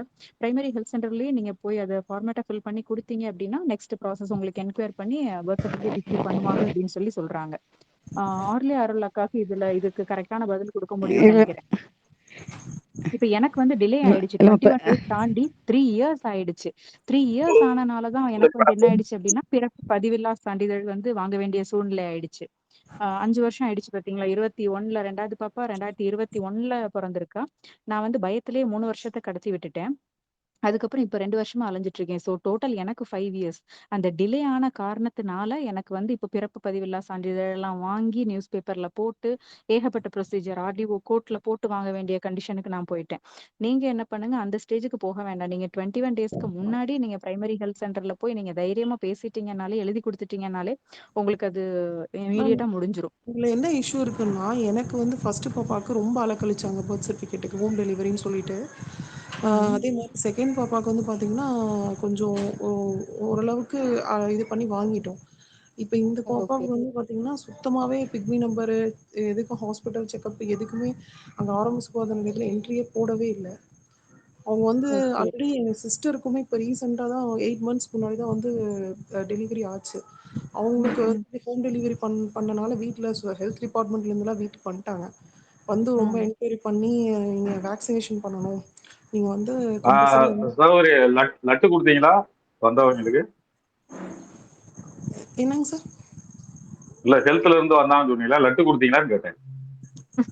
இல்லைங்க சார். அவங்க லட் வந்து ஏன் ஒரு 40-50 லட்டு வாங்கி வச்சுக்கோங்க. என்ன இப்படி சார் வீட்டுக்கு வந்தவங்க வெறுங்கையோட அனுப்பிச்சிருக்கீங்க? வந்து இப்போ ரொம்ப டார்ச்சர் பண்ணாங்க சார். வந்து ஒரு 10 12 டார்ச்சர் பேர் கொடுக்குறப்ப கிட்ட லட்டை கொடுத்தீங்கன்னா டார்ச்சர் பண்ண மாட்டாங்க. ஏன்னா அவங்களுக்கு வர்றது லட்டு இல்ல ஜிலேபி கொடுத்து விட்டீங்கன்னா, அல்வா கூட கொடுங்க. அல்வா ஒரு ஸ்பெசிஃபி அதனால வாங்கிக்கணும், இருட்டுக்கிற அல்வா வாங்கிக்கணும். அதனால வந்து இங்க இப்போ என்னன்னு கேட்டீங்கன்னா, குழந்தை பிறந்த உடனே நீங்க ஒரு 21 நாளைக்குள்ள சொல்லணும். இதுதான் லீகல். சரிங்களா? 21 ஓகேங்க நாளைக்குள்ள எப்படி சொல்லணும்னா, எழுத்துப்பூர்வமா நீங்க கிராமமா இருந்தா விஓவுக்கு சொல்லணும். ஓகேங்க சார். சரிங்களா? ஓகேங்க சார். நகரமா இருந்தா அங்க உங்க உள்ள பர்த் ரிஜிஸ்ட்ரேஷன் ஆபீஸ் இருக்கு, அங்க சொல்லணும். எழுத்துப்பூர்வமா சொல்லணும். அவங்க அவ்வளவுதான். இதுதான் லீகல். இதை அவங்க விட்டுட்டு நீங்க உள்ள வீட்டுக்குள்ள நுழையிறது, இஷ்டத்துக்கு தலைவாணிய பொருளெல்லாம் தூக்கி போடுறது, இதெல்லாம் இல்லீகல். சரிங்களா? அப்ப நீங்க இதெல்லாம் செய்ய விடாதீங்க. வீட்டுல குழந்தை பிறந்துருச்சு அப்படின்னா நீங்க 21 நாளைக்கு சொன்னீங்கனாலே போதும். அதுக்கப்புறம் வந்து அவங்க டெலிவரி சர்டிபிகேட் அது இதெல்லாம் கேட்க மாட்டாங்க. கேட்டா அது இல்லீகலான ஒரு ஆக்டிவிட்டிஸ். அதை நீங்க புரிஞ்சுக்கணும். ஒருத்தங்க உங்க அத்துமீறி உங்க வீட்டுக்குள்ள ஒருத்தவங்க வர்றாங்க அப்படின்னா யாரா இருந்தாலும் சரி, ஒரு ஓகேங்க சார். கோர்ட் பெர்மிஷன் இல்லாம ஒரு வீட்டுக்குள்ள யாருமே வந்து நுழையக்கூடாது. சரிங்களா? ஓகேங்க அதுதான். சார். கோர்ட் பெர்மிஷன் எப்போ வரும்? ஒரு தவறான செயல் பண்ணிட்டாங்க, ஒருத்தனை கொலை பண்ணிட்டாங்க, ஒரு வீட்டுல இருந்து திருட்டு ஆட்டையை போட்டாங்க அப்படின்னா கோர்ட்டு பெர்மிஷன் கொடுத்தோம். தேடப்படும் தீவிரவாதி குற்றவாளின்னு சொல்லிட்டு. வீட்டுல குழந்தை போறது சமூகத்துக்கு நல்லதானே பண்ணிட்டீங்க. உங்க குழந்தை வளரும், அது வேலை பார்க்க சம்பாதிக்கும், கவர்மெண்ட்டுக்கு வரி கட்டும், இதெல்லாம் நல்லது தானே? ஆமாங்க சார். குழந்தை ஆமாங்க. பெற்றுக்கிறது நல்லது தானே? நீங்க ஆமாங்க. 21 நாளைக்கு சொல்லணும். முதல்ல உங்களுக்கு இந்த புரிதல் வேணும். ஓகேங்க. ரொம்ப அதை என்கொயரி ரொம்ப பெற்றுக்கிறது. அதனால ரொம்ப யாரை பார்த்தும் பயப்படாதீங்க. ஓகேங்க சார். அக்கா என்கொயரி என்கொயரி அவங்க பண்ணிட்டே தான் இருப்பாங்க. இன்னொன்னு ஜஸ்ட் உங்களுக்கு ஒரு எடுத்துக்காட்டுக்கு சொல்றேனே. இப்போ இந்த சைடெல்லாம் பார்த்தீங்கன்னா, முனிசிபாலிட்டில இருந்து ஆள் அனுப்புவாங்க. தொட்டியில நம்ம தண்ணி போட்டு வச்சிருந்தோம் அப்படின்னா, உடனே வந்து இந்த ப்ளீச்சிங் பவுடர கலக்கி விட்டுட்டு போறது, அல்லது திறந்து விட்டுட்டு போறது, இந்த மாரி வேலைகள வந்து எங்க ஊர் சைடு பண்ணிட்டே இருப்பாங்க. அப்போ ஒரு ஆமா. நாள் என்னன்னா, நாங்க தொட்டிய அப்பதான் கிளீன் பண்ணி தண்ணி போட்டு வச்சிருக்கோம். ஏன்னா அந்த தொட்டியில எங்களுக்கு இறங்கி குளிக்கிற பழக்கம் உண்டு. அப்பதான் கழுவி கிளீன் பண்ணி தண்ணி ஃபுல்லா அடிச்சு போட்டிருக்கோம். முனிசிபாலிட்டில இருந்து ஒரு 3 லேடீஸ் வந்தாங்க. வந்து ஒரு 1/2 பாக்கெட் ப்ளீச்சிங் பவுடர தட்டி விட்டுட்டாங்க. என்னோட கணவருக்கு சரியான கோபம். புடிச்சு விட்டு 4 கேள்வி கேட்டாங்க. எதுக்காக ப்ளீச்சிங் பவுடர் போட்டீங்க அப்படின்னு கேட்டாங்க. அதுக்கு அவங்க சொன்னாங்க, அது டெங்கு கொசு பரவிட்டு இருக்கு அப்படின்னு சொல்லிட்டு. அப்ப அடுத்த கேள்வி நான் கேட்டேன். ஊர்ல இத்தனை சாக்கடை திறந்திருக்குல்ல, மழை பெஞ்சு இத்தனை இடத்துல தண்ணி கட்டி இருக்குல்ல, அங்கெல்லாம் உருவாகாத டெங்கு கொசு எங்க வீட்டு நல்ல தொட்டியில நல்ல தண்ணியில உருவாகுதா அப்படின்னு சொல்லி கேட்டேன். அந்த லேடிக்கு பதில் சொல்ல முடியல. அது வந்து எங்களுக்கு இதுதான் ரூல்ஸ். ஓ என்னங்க ரூல்ஸ்? எல்லா வீட்லயும் இப்ப தொட்டில ப்ளீச்சிங் பவுடர் அவங்க விருப்பம் இல்லாம தட்டிட்டு வர்றதுதான் உங்க ரூல்ஸா? யார் சொன்னாங்க? எங்களுக்கு எழுதி கொடுங்க அப்படின்னோம். அது ஏன் சார் இப்படி எல்லாம் பேசுறீங்க? என்ன அப்படி எல்லாம் பேசுறீங்க? யாரை கேட்டு இது இனிமே இந்த சைடு வரக்கூடாது. எங்க வீட்டு தொட்டில தேவையில்லாம இந்த ப்ளீச்சிங் பவுடர் எல்லாம் கலக்குனீங்க, அப்புறம் நடக்கிறதே வேற, கம்ப்ளைண்ட் பண்ணி உள்ள தூக்கி வச்சிருவோம் அப்படின்ட்டாங்க என் ஹஸ்பண்ட். ஓகே அதுக்கப்புறம் இப்ப வரைக்கும் சுத்தி சுத்தி எல்லா வீட்லயும் ப்ளீச்சிங் பவுடர் தட்டுறாங்க. எங்க வீட்டு தொட்டியை எங்க வீட்டுக்கு பார்க்கவே வர்றது இல்லை இப்போ. ஓகே. சோ அதனால நீங்க பேசுறதுல நம்ம ஒண்ணும் கொலை குற்றமோ தேச துரோகமோ எல்லாம் ஒண்ணும் இல்ல பண்ணல. அந்த அண்ணன் சொன்ன மாதிரி மாதிரி. தான் வந்து என் சிஸ்டருக்கு இப்போ 8 months முன்னாடி பார்த்தீங்கன்னா அவ்வளோ தூரம் இன்னும் வந்து பிளண்டர் மிஸ்டேக் பண்ண மாதிரி வந்து உட்காந்துக்கிட்டு அப்படி கொஸ்டின் மேல கொஸ்டின் கேட்குறாங்க. அது ஏதோ அப்படிதான் வந்து மேம் பேசுவாங்க. ரொம்ப இது ஏன்னா பண்ணாங்க. நான் லாஸ்ட் வீக் நான் அந்த நியூஸ் பேப்பரை கொண்டு போய் கொடுக்கும்போது என்ன சொன்னாங்க, நீங்க அஃபென்ஸ் பண்றீங்க அப்படின்னாரு. எவ்வளவு பெரிய வார்த்தை! ஆஹ் அஃபென்ஸ்ன்றது எவ்வளவு பெரிய வார்த்தை! அதை நம்மள நோக்கி யூஸ் பண்ணலாமா? அதை யூஸ் பண்ணாரு. நானும் எனக்கு ஒரு நிமிஷம் கோவம் வந்துச்சு. மறு நிமிஷம் நான் தான் கேட்டேன், ஓ சட்டத்திலேயே அப்ப அஃபென்ஸ் பண்றதுக்கு இடம் கொடுத்துருக்காங்கல்ல சார் அப்படின்னு கேட்டேன். நக்கலா தான் கேட்டேன். நான் ஒத்துக்கிறேன், நான் நக்கலா தான் கேட்டேன். அவருக்கு ஓ அப்போ நீங்க நான் உண்மையிலேயே நான் அஃபென்ஸ் பண்ணியிருந்தா என்ன அங்கேயே அரெஸ்ட் பண்ணியிருக்க வேண்டியதுதானே? ஆஹ் ஏன் இப்போ டக்குன்னு சரி. அப்போ அவருக்கு நான் பதில் பேசின உடனே அவர் என்ன புரிஞ்சுட்டாரு அப்படின்னா, ஓகே இவங்க வந்து விஷயத்தோட தான் வந்திருக்காங்க, தெரிஞ்சுட்டு தான் வந்திருக்காங்க அப்படின்றது அவருக்கு ஸ்ட்ரைக் ஆயிடுச்சு. உடனே என்ன சொல்லிட்டாரு, பேப்பரை கொடுங்க கிளம்புங்க அப்படின்ட்டாரு. அப்ப அஃபென்ஸ்னா சௌதரி வணக்கம். நீங்க நீங்க எப்பயுமே வந்து பாத்தீங்கன்னா ஒரு விஷயம் சொல்றீங்க இல்லையா, அதாவது அஃபென்ஸ் பண்றீங்க அப்படின்னு சொல்லிட்டு ஒருத்தவங்க உங்களை வந்து சொல்றேன் அப்படிங்கிறப்ப நீங்க இப்போ பரவாயில்ல, நீங்க ஒரு அன்பா வழக்கு சொல்லியிருக்கீங்க. நான் என்ன அஃபென்ஸ் பண்ணேன் சொல்லுங்க, தேச துரோகம் குற்றம் பண்ணேன் நான் சொல்லுங்க அப்படின்னு நல்ல ஒரு அன்பான வார்த்தை. ஆனா என்ன சொல்லணும்னா நீதாயா அஃபென்ஸ் பண்ற அப்படின்னு சொல்லணும். அதாவது நீங்க அஃபென்ஸ் பண்றீங்க அப்படின்னு சொல்றப்ப நீதான் அஃபென்ஸ் பண்றேன்னு சொல்லணும். அது நான் என்ன ஃபர்ஸ்ட் அஃபென்ஸ் டேயே பண்றேன் சொல்லிட்டேன் அப்படின்னா சார். அண்ணா அதை நான் ஆ, ஃபர்ஸ்ட் டேயே சொல்லிட்டேன். நாள் கொண்டு போய் ஆர்டிஓ கோர்ட்ல ம், கொடுக்க போனேன் இல்லையா, அப்பவே நான் ம், அது ம், அந்த வார்த்தையை சொல்லிட்டேன். இந்திய எல்லைக்குட்பட்ட ம். பிறந்த எல்லா குழந்தைங்களுக்குமே நீங்க வந்து பர்த் சர்டிபிகேட் கண்டிப்பா கொடுத்தே ஆகணும். என் அவ்வளவுதான். குழந்தைக்கு சூப்பர் சூப்பர். நீங்க அவ்வளவுதான். அதுக்கு அங்கேயும் அதான் காரணம் நீங்க சொல்லுது. தானா? ம், ஆமா, நீங்க ம், அனுப்புன ம், மெசேஜ பார்த்து தான் நான் அதை படிச்சுட்டு போயிருந்தேன். அதை நான் நாளே சொல்லிட்டேன். ம், நீங்க இதை ஏன் நான் ம், ரெஜிஸ்டர் ம். பண்ணல, நீங்க ஏன் வந்து ஆரம்பத்துல இருந்து ரெஜிஸ்டர் பண்ணலங்கிற அந்த கொஸ்டினை வந்து ரொம்ப இது பண்ணி திட்டுறாங்க இல்லைங்களா? கேட்டாங்க அதுக்கு என்ன கேட்டாங்க கேட்டாங்க. அதையும் நான் சொல்லிட்டேன். அப்போ எனக்கு இந்த விஷயமே தெரியல. ஏதோ இந்த இயற்கை வாழ்வியல்ல நான் போயிட்டேன். நல்லபடியா குழந்தைய பெத்துட்டேன். இல்ல இவருக்கு அது ஃபோன் பண்ணி ஓகே, அது ஓகே. ஆனா இதை நான் சொல்லிக்கிறேன், ரெஜிஸ்டர் பண்ணணும் அப்படிங்கிறது வந்து பாத்தீங்கன்னா எதுக்காக ரெஜிஸ்டர் பண்ணணும்? இதே அது கேள்வி குழந்தை தானே வந்து பிறந்த எனக்கு முன்னாடி வருது. ரெஜிஸ்டர் பண்றோம், ரைட்டு. பிக்மி குழந்தை பிக்மி பிறந்த முன்னாடி நம்பர் ரெஜிஸ்டர் வாங்குறது. பண்ணோம். இப்போ எதுக்கு பிக்மி நம்பர் வாங்கணும்? நீங்க ஏன் கேளுங்க. ஏன் அப்படிங்கிற கேள்வி இருக்கு இல்லையா, அது ரொம்ப முக்கியமான கேள்வி. ஏன் எல்லாரும் பண்ணணும், அப்படிதானே ஏன் பிக்மி பண்றாங்க, நம்பர் நீங்க வாங்கணும்? என்ன வித்தியாசமா பண்றீங்க எல்லாரும் அப்படின்னு. ஓ அப்படி அப்படி எல்லாரும் எல்லாரும் பண்ணாங்கன்னா அது நம்ம பண்ண அவசியம் கிடையாது. அதாவது குழந்தை பிறந்த முன்னாடி 21 நாளுக்குள்ள தகவல் தெரிவிக்கிறீங்க. குழந்தை கருவுல இருக்கிறப்பயே அவங்களுக்கு தகவல் தெரிவிக்கணும் இருக்கு. குழந்தை உங்க குழந்தை தான், எதுக்கு நீங்க அவங்களுக்கு தகவல் தெரிவிக்கணும்? அப்படி எதையும் இந்திய சட்டங்கள்ல எதுவும் சொல்லுதா குழந்தை கருவுல இருக்கிறப்பயே தகவல் தெரிவிச்சுட்டு இருக்கா? பிக்மி நம்பருங்கிறது என்னன்னு கேட்டீங்கன்னா, அந்த ஓகே. ஆரம்ப சுகாதார நிலையங்கள் அந்த மருத்துவ ஆங்கில மருத்துவம் சார்ந்து போறாங்க இல்லையா, ஆமா. அவங்களுக்கு செக்அப் பண்றதுக்கு, ஊசி போடுறதுக்கு, அவங்களுக்கு இந்த 3000 6000 18,000 அதை கொடுத்து தடுப்பூசிகள் குத்துறதுக்கு ஒரு லஞ்சம் கொடுப்பாங்க இல்லையா, அதுக்கு ஆமா. தான் பிக்மி நம்பர். நீ ஏன் கேள்வி கேட்டு போறீங்க, பிக்மி நம்பர் ஏன்னு கேட்டீங்கன்னா அதுக்கு அவன் அப்பதான் யோசிப்பான் அது ஏன் அப்படின்னு சொல்லிட்டு. அப்ப பிக்மி நம்பர் ஏன்னா அவனுக்கு தெரிஞ்சதை சொல்லுவாங்க. பிக்மி நம்பர்னா உங்களை செக் பண்ணுவான். செக் பண்றதுக்கு என்ன, நீங்க கோழியா, பிராய்லர் கோழியா உங்களை செக் பண்றதுக்கு என்ன, இல்ல. நீங்க புரிஞ்சுங்க. அதனால நீங்க ஓகே. வந்து போல்டா இருக்கு, உங்களுடைய ரைட்ஸை நீங்க புரிஞ்சுக்கிட்டீங்கன்னா எந்த பிரச்சனையுமே இல்லை. நம்ம தமிழ்நாட்டு பெண்கள்லாம் பாருங்க, எதுக்கோ எப்படி எல்லாம் பேசுறாங்க பாருங்க. ஆமா. அப்ப நீங்க நான் வந்து பெண்ணும் கல்யாணம் பண்ணிக்கிறேன் அப்படிலாம் ஒரு குரூப் கிளம்பியிருக்காங்க பாருங்க. அவங்கள எவ்வளவு போல்டா தைரியமா பேசுறாங்க பாருங்க. அப்படித்தான் பண்ணுவோம் அப்படின்றாங்க. நீங்க அதெல்லாம் அவங்களுக்கு இருக்க இதை விட உங்களுக்கு வந்து உரிமை அதிகம் மரபு ஓகே. பெண்களுக்கு. ஏன் நீங்க ஓகே. ஏன் தைரியமா பேச மாட்டேன்றீங்க? வர்றவங்க கேள்வி கேளுங்க. சரிங்களா? ம். ஓகே. அண்ணா சொன்னது 100க்கு 100 உண்மை அக்கா. சோ நீங்க அதை தாராளமா நீங்க அதை எடுத்துக்கலாம்.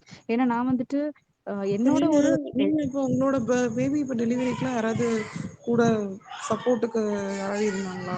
அதாவது இல்ல, யாராவது அக்குபஞ்சரிஸ்டோ அல்லது யாருமே இல்ல, ஒருத்தருமே இல்ல. என்ன அந்த அந்த ரூம்ல நானும் என்னுடைய கணவரும் மட்டும்தான் இருந்தோம். ஏன்னா விடிய கால நேரம் ஆனனால என்னோட மூத்த 2 குழந்தைங்களும் தூங்கிட்டு இருந்தாங்க. என்ன சொல்றது, அண்ணா எனக்கு வந்துட்டு வெளியே தான் இருந்தாங்க. அதாவது கூட எனக்கு இப்போ ஒரு இருந்தாங்க. ஆனா எனக்கு ஃபர்ஸ்ட் 2 பேபிக்கு வந்து அக்குபஞ்சரிஸ்ட் கூட இருந்தாங்க. ஓகே. அக்குபஞ்சரிஸ்ட் ஆக்சுவலாக வந்து நானும் அக்குபஞ்சரில் தான் வந்து இருந்தேன். அதில் வந்து டிப்ளமோ படிச்சிருக்கேன். ஓகே. ஆனாலும் வந்து இந்த பிரசவத்து ரிலேட்டடா வந்து பாத்தீங்கன்னா ஆகும்போது அந்த அளவுக்கு வந்து நம்ம ஒரு பயம் ஒரு இது இருக்கும் இல்லைங்களா? ஃபர்ஸ்ட் டெலிவரி ஆமா. ரொம்ப எனக்கு தலை 3 நாள் வலி வந்து கொஞ்சம் ரொம்ப இதாக தான் இருந்தது, கிரிட்டிக்கலாக தான் இருந்தது ஃபர்ஸ்ட் டெலிவரி. ஆனாலுமே அவங்க கூட இருந்து அவங்க ஜஸ்ட் ஒரு சப்போர்ட், மாரல் சப்போர்ட் தான் கொடுத்தாங்க. வேற ம். எதுவுமே பண்ணல அவங்க. இப்போ இப்போ தேர்ட் பேபிக்கு வந்து பாத்தீங்கன்னா நான் யாரையுமே இன்னும் சொல்லவே இல்லை. இருந்தாலும் இந்த எனக்கு கொஞ்சம் ஒரு சின்ன ஒரு பயம் வருது. அத இல்ல அந்த கேட்டேன் நான். சின்ன ஒரு பயம் தான் இருக்கவே கூடாதுன்னு நான் சொல்றேன். ஒரு ஒரு 0.1% கூட உங்க மனசுல பயமே இருக்கக்கூடாது. நீங்க பயந்தீங்க அப்படின்னா நீங்க இயற்கைய வந்து சந்தேகப்படுறீங்கன்னு அர்த்தம். சோ இல்ல இது இயற்கை வந்து 2 எனக்கு துணை பேபிக்குமே இருக்கும். அக்குபஞ்சரிஸ்ட் கூட இருந்தாங்க. அவங்க இருக்கிறாங்கங்கிற ஒரு மனதைரியம் தான் இருந்தது. அவங்க வந்து ஜஸ்ட் எதுவுமே பண்ணவே இல்ல. கூட அக்கா இருந்து நீங்க கொஞ்சம் சப்போர்ட் தான் யோசிச்சு பாருங்க. உங்களுக்கு ஆல்ரெடி 2 எக்ஸ்பீரியன்ஸ் இருக்கு. எனக்கு ம். எக்ஸ்பீரியன்ஸே கிடையாது. என்னன்னு கூட தெரியாது. ஃபர்ஸ்ட் ம். 2க்கும் கொண்டு போய் சகோதரி, கிழிச்சாங்க, படுக்க வச்சாங்க அவ்வளவுதான். ம். சோ எனக்கு எந்த எக்ஸ்பீரியன்ஸுமே இல்லாம என்னுடைய கணவருடைய ஒரு தைரியம், அவங்களுடைய ஒரு மன தைரியத்தினால மட்டுமே தான் நாங்க இதுல இறங்கணும். முழுக்க முழுக்க இயற்கையும் பிரபஞ்சத்தையும் நாங்க நம்புனோம். உங்களுக்கு ஆ எத்தன பேபி? எனக்கு இது 3வது குழந்தை. ஃபர்ஸ்ட் 2ம் சிசேரியன் ஹாஸ்பிட்டல்ல. 3வது பாப்பா தான் வீட்ல பொறந்திருக்கா. ஓ!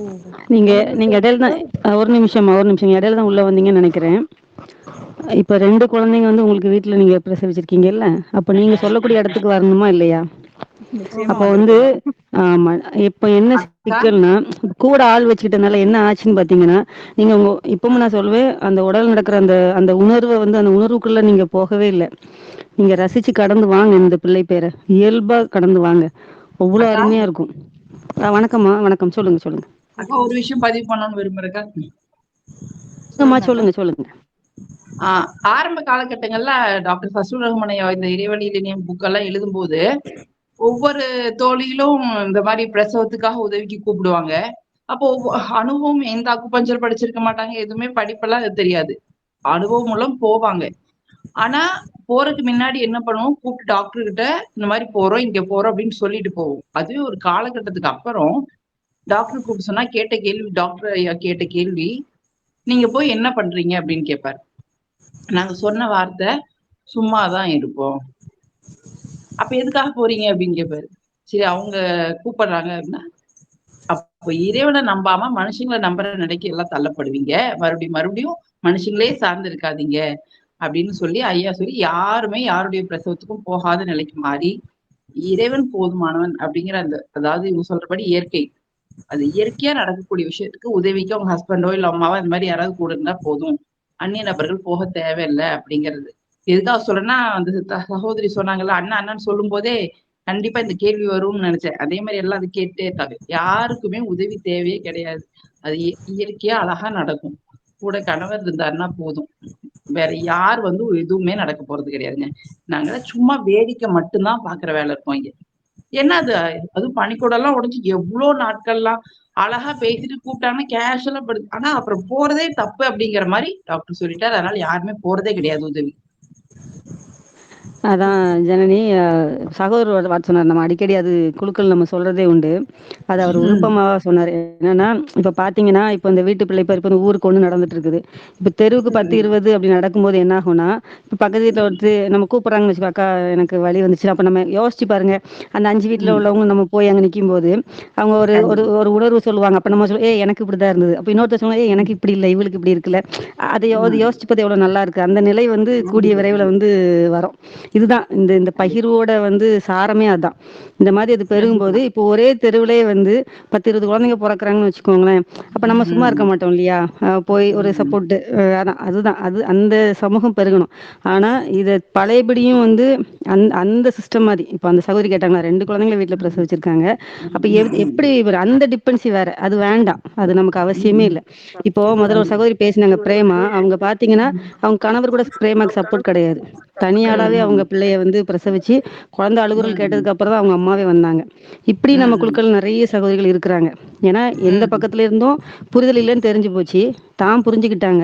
புரிஞ்சுக்கிட்டு அதை ம். சாத்தியப்படுத்தினவங்களும் உண்டு. இதுதான் இந்த அழகான பெருக்கம் தான் வந்து இன்னும் நல்லா வலுவா வந்து இருக்கும். எப்போ பார்த்தாலும் நம்ம யாரையாவது ஏன் டிபெண்ட் பண்ணியே இருக்கணும்.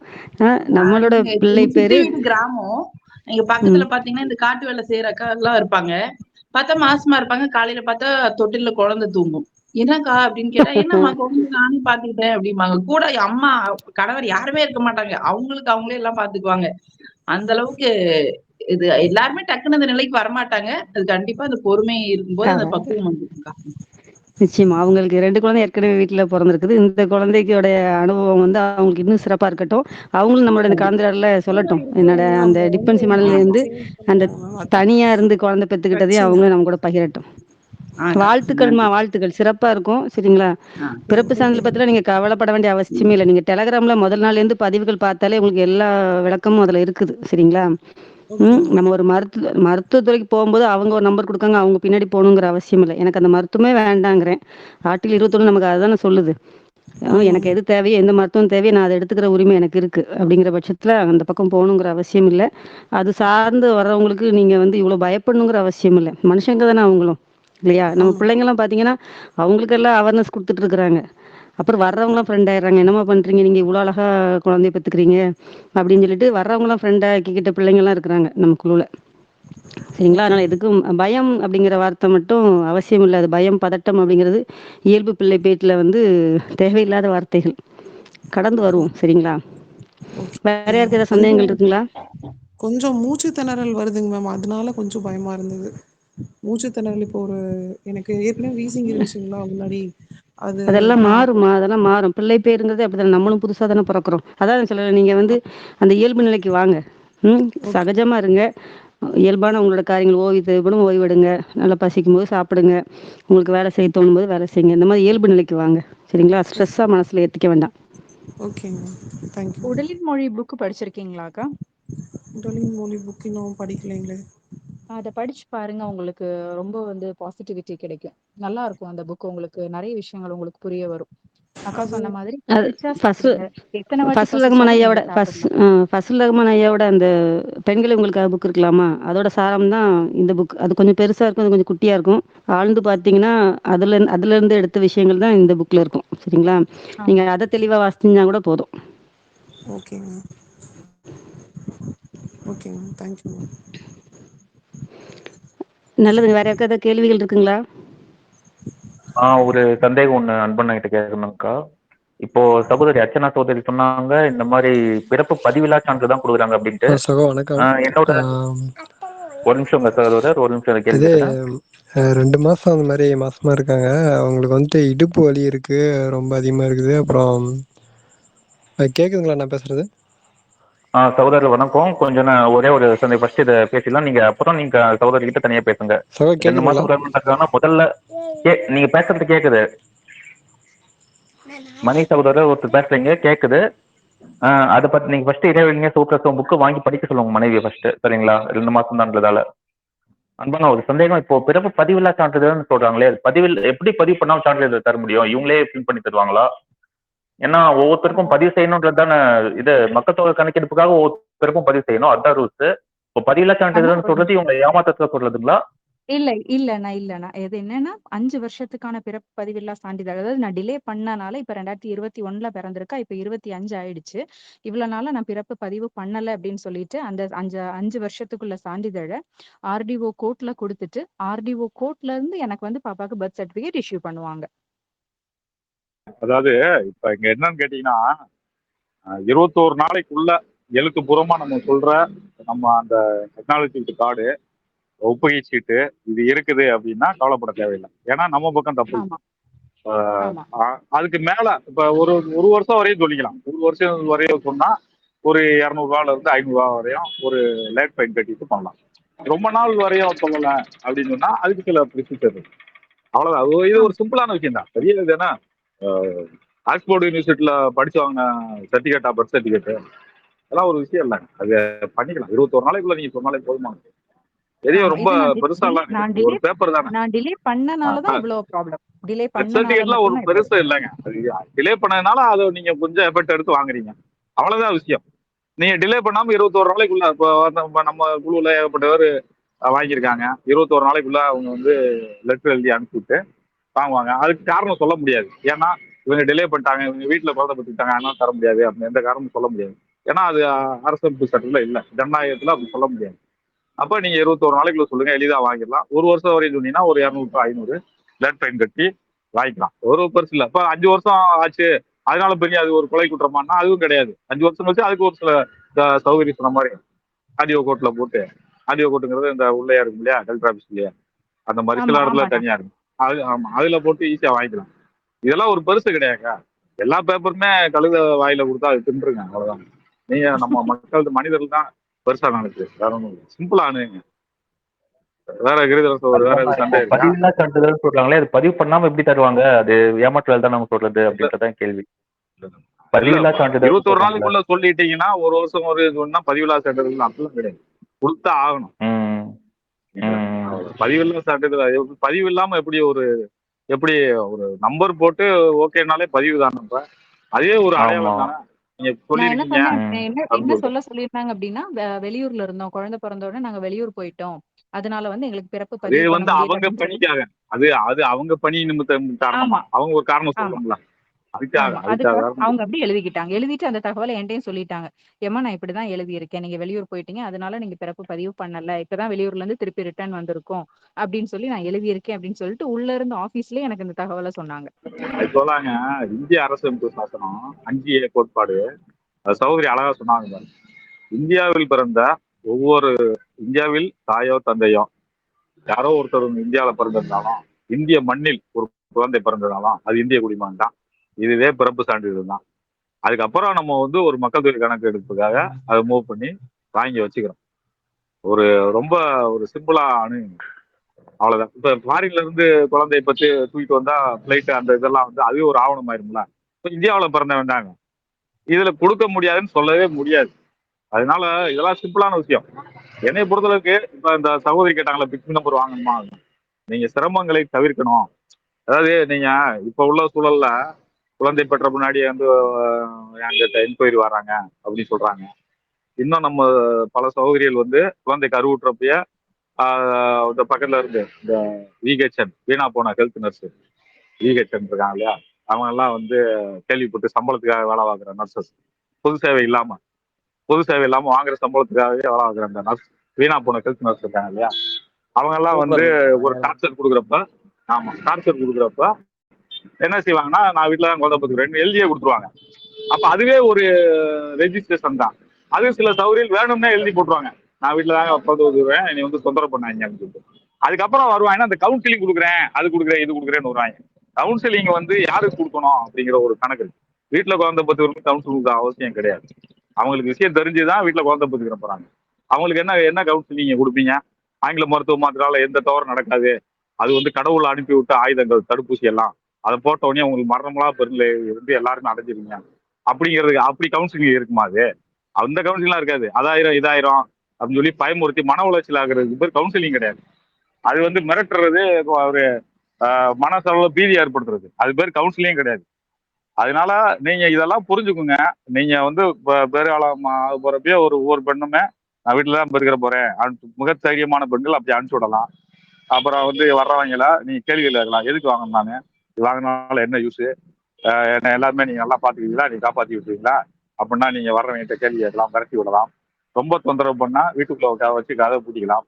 ஏன்னா என்னை வந்து கவுன்சிலிங் பேர்ல மன உளைச்சல் ஏற்படுத்துறாங்க, இந்த ஆளை பிடிச்சி தூக்கி உள்ள விடுங்க, இந்த வீணா போன ஹெல்த் நர்ஸ் வந்து வாங்குற சம்பளத்துக்காக என்னென்னமோ சொல்லி பீதி அடைய வைக்குதுங்க. ஆங்கில மருந்து மாத்திரலால எனக்கு எந்த பாதிப்பும் இல்லை, 100% கேரண்டி கொடுக்கணும், அந்த வீணா போன ஹெல்த் நர்ஸ்கிட்ட நீங்க வந்து எழுதி கொடுக்க சொல்லுங்க, இல்லைன்னா என்ன தொந்தரவு பண்ணாம இருக்க சொல்லுங்க அப்படின்னு சொல்லலாம்.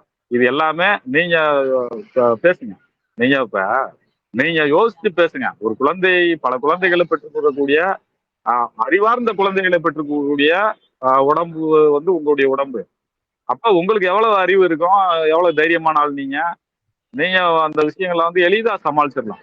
நாங்க வந்து ஒரு சுட்டி காட்டுறோம், நீங்க எளிதா சமாளிக்கலாம். ரிசர்ச் எடுத்தாங்களா ரொம்ப எளிமையான விஷயம்.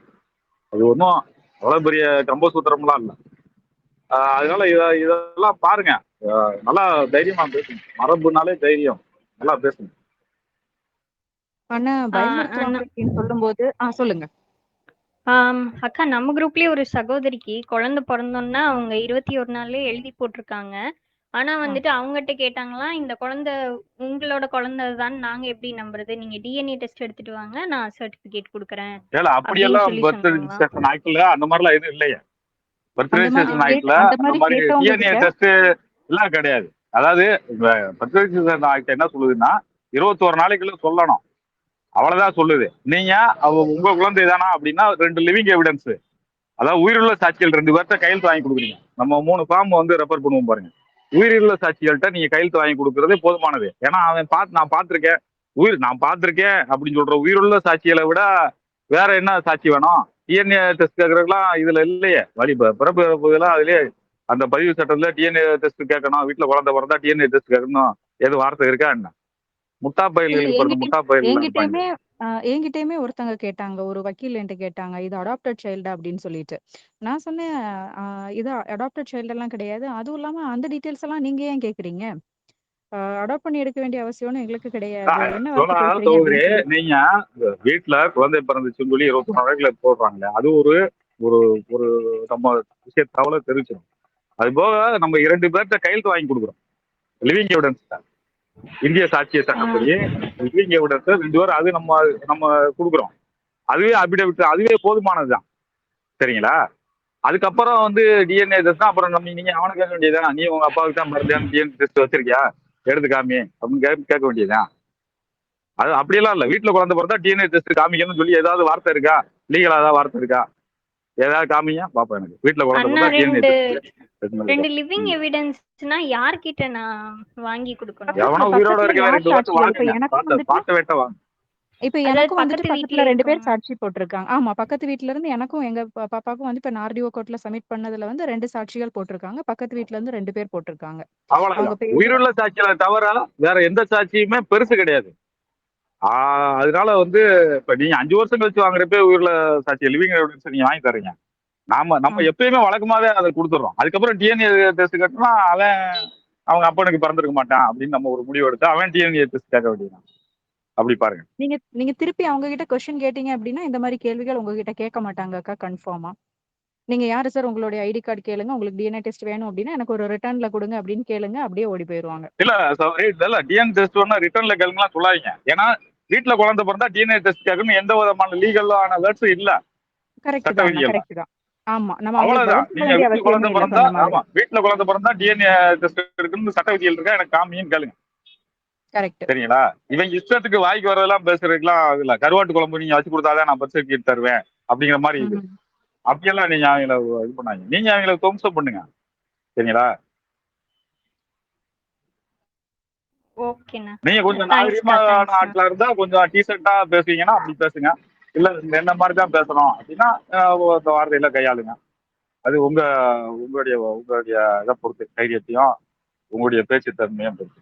ஆனா லீகலா வீட்டுல குழந்தை பொறுத்தா டிஎன்ஏ டெஸ்ட் எடுக்கணும் அப்படின்னு சொல்லி எந்த வார்த்தையில இதுவரையும் நான் பார்க்கல. வேற யாராவது ஆராய்ச்சி பண்ணீங்கன்னா இதே வார்த்தைகள் இப்படி டைரக்டா இருந்தா சொல்லுங்க, நானும் தெரிஞ்சுக்கிறேன்.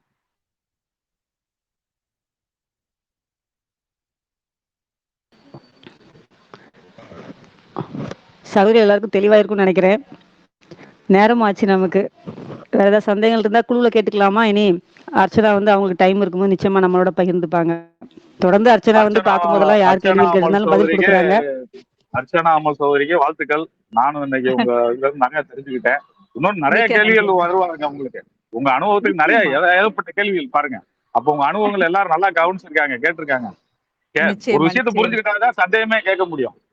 அந்த வகையில மிகச்சிறந்த உங்களுடைய அனுபவம். உங்களுடைய கணவர் வாழ்த்துக்கள் சொல்லிடுறீங்க. நானும் வாழ்த்துக்கள் சொல்றேன், நீங்களுக்கு சொல்லிடுங்க. ஏன்னா கணவர் அப்படின்னாலே நம்ம கனவு காண்ற அளவுக்கு இருக்கிற பேர் தான் கணவர். அதான் நம்ம கனவு காண்கிறோம் இல்லையா, அந்த கனவை நிறைவேற்ற வர்றவர் தான் கணவர். அதுதான் தமிழ் அர்த்தம். அப்ப அந்த கனவை, உங்களுடைய கனவை அவர் நிறைவேற்றிருக்காரு. வீட்டுல குழந்தை பார்த்துக்கிறோம், என்னுடைய கண்ணியை காப்பாற்றப்படணும், வழி இல்லாம ஒரு சோப்பர் சம்பத்துக்கணும், அந்த கனவை அவர் நிறைவேற்றிருக்காரு பாருங்க. அவர் உண்மையான கனவு அவர். சரிங்களா? அதனால அவரு உங்க கனவை நிறைவேற்ற கணவருக்கு நன்றி சொல்லுங்க, வாழ்த்துக்கள் சொல்லுங்க. சௌகரி உங்களுக்கு வாழ்த்துக்கள். மற்ற சௌகரிகள் பேசுங்க. அல்ல சௌகரி வணக்கங்கள், பேசுங்க. நிச்சயமா குழுல எல்லாரோடையும் பேசினதுல எனக்கும் ரொம்ப சந்தோஷம். என்ன சந்தேகமா இருந்தாலும் எப்பனாலும் தெளிவுபடுத்துறதுக்கும் எனக்கு தெரிஞ்சதை நான் ஷேர் பண்றதுக்கும் நான் எப்பவுமே ரெடியா இருக்கேன்.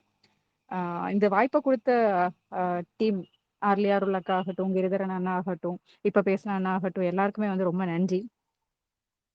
அண்ட் இவ்வளவு நேரமா குழுவுல இணைஞ்சிருந்து பொறுமையா பேசின எல்லா சகோதரிகளுக்கும் மனசார நன்றி. எல்லாரோட இணைப்பு தான் நம்மளோட குழு. எல்லாரோட பங்கு அதில் சிறப்பாக இருக்குது. நல்லதுமா, சிறப்பு. உங்கள் குடும்பத்தினருக்கு வாழ்த்துக்களும் பாராட்டுகளும். 3 தேவதைகள் சிறப்பாக வளர்ந்து வருவாங்க உங்கள் கையில், அதில் எந்த மாற்று கருத்தும் இல்லை. கலந்துகிட்ட அனைவருக்கும் நன்றி. நம்ம தொடர்ந்து அடுத்த வாரம் கலந்துரையில் சந்திக்கலாம். நிச்சயமா. நன்றி அக்கா.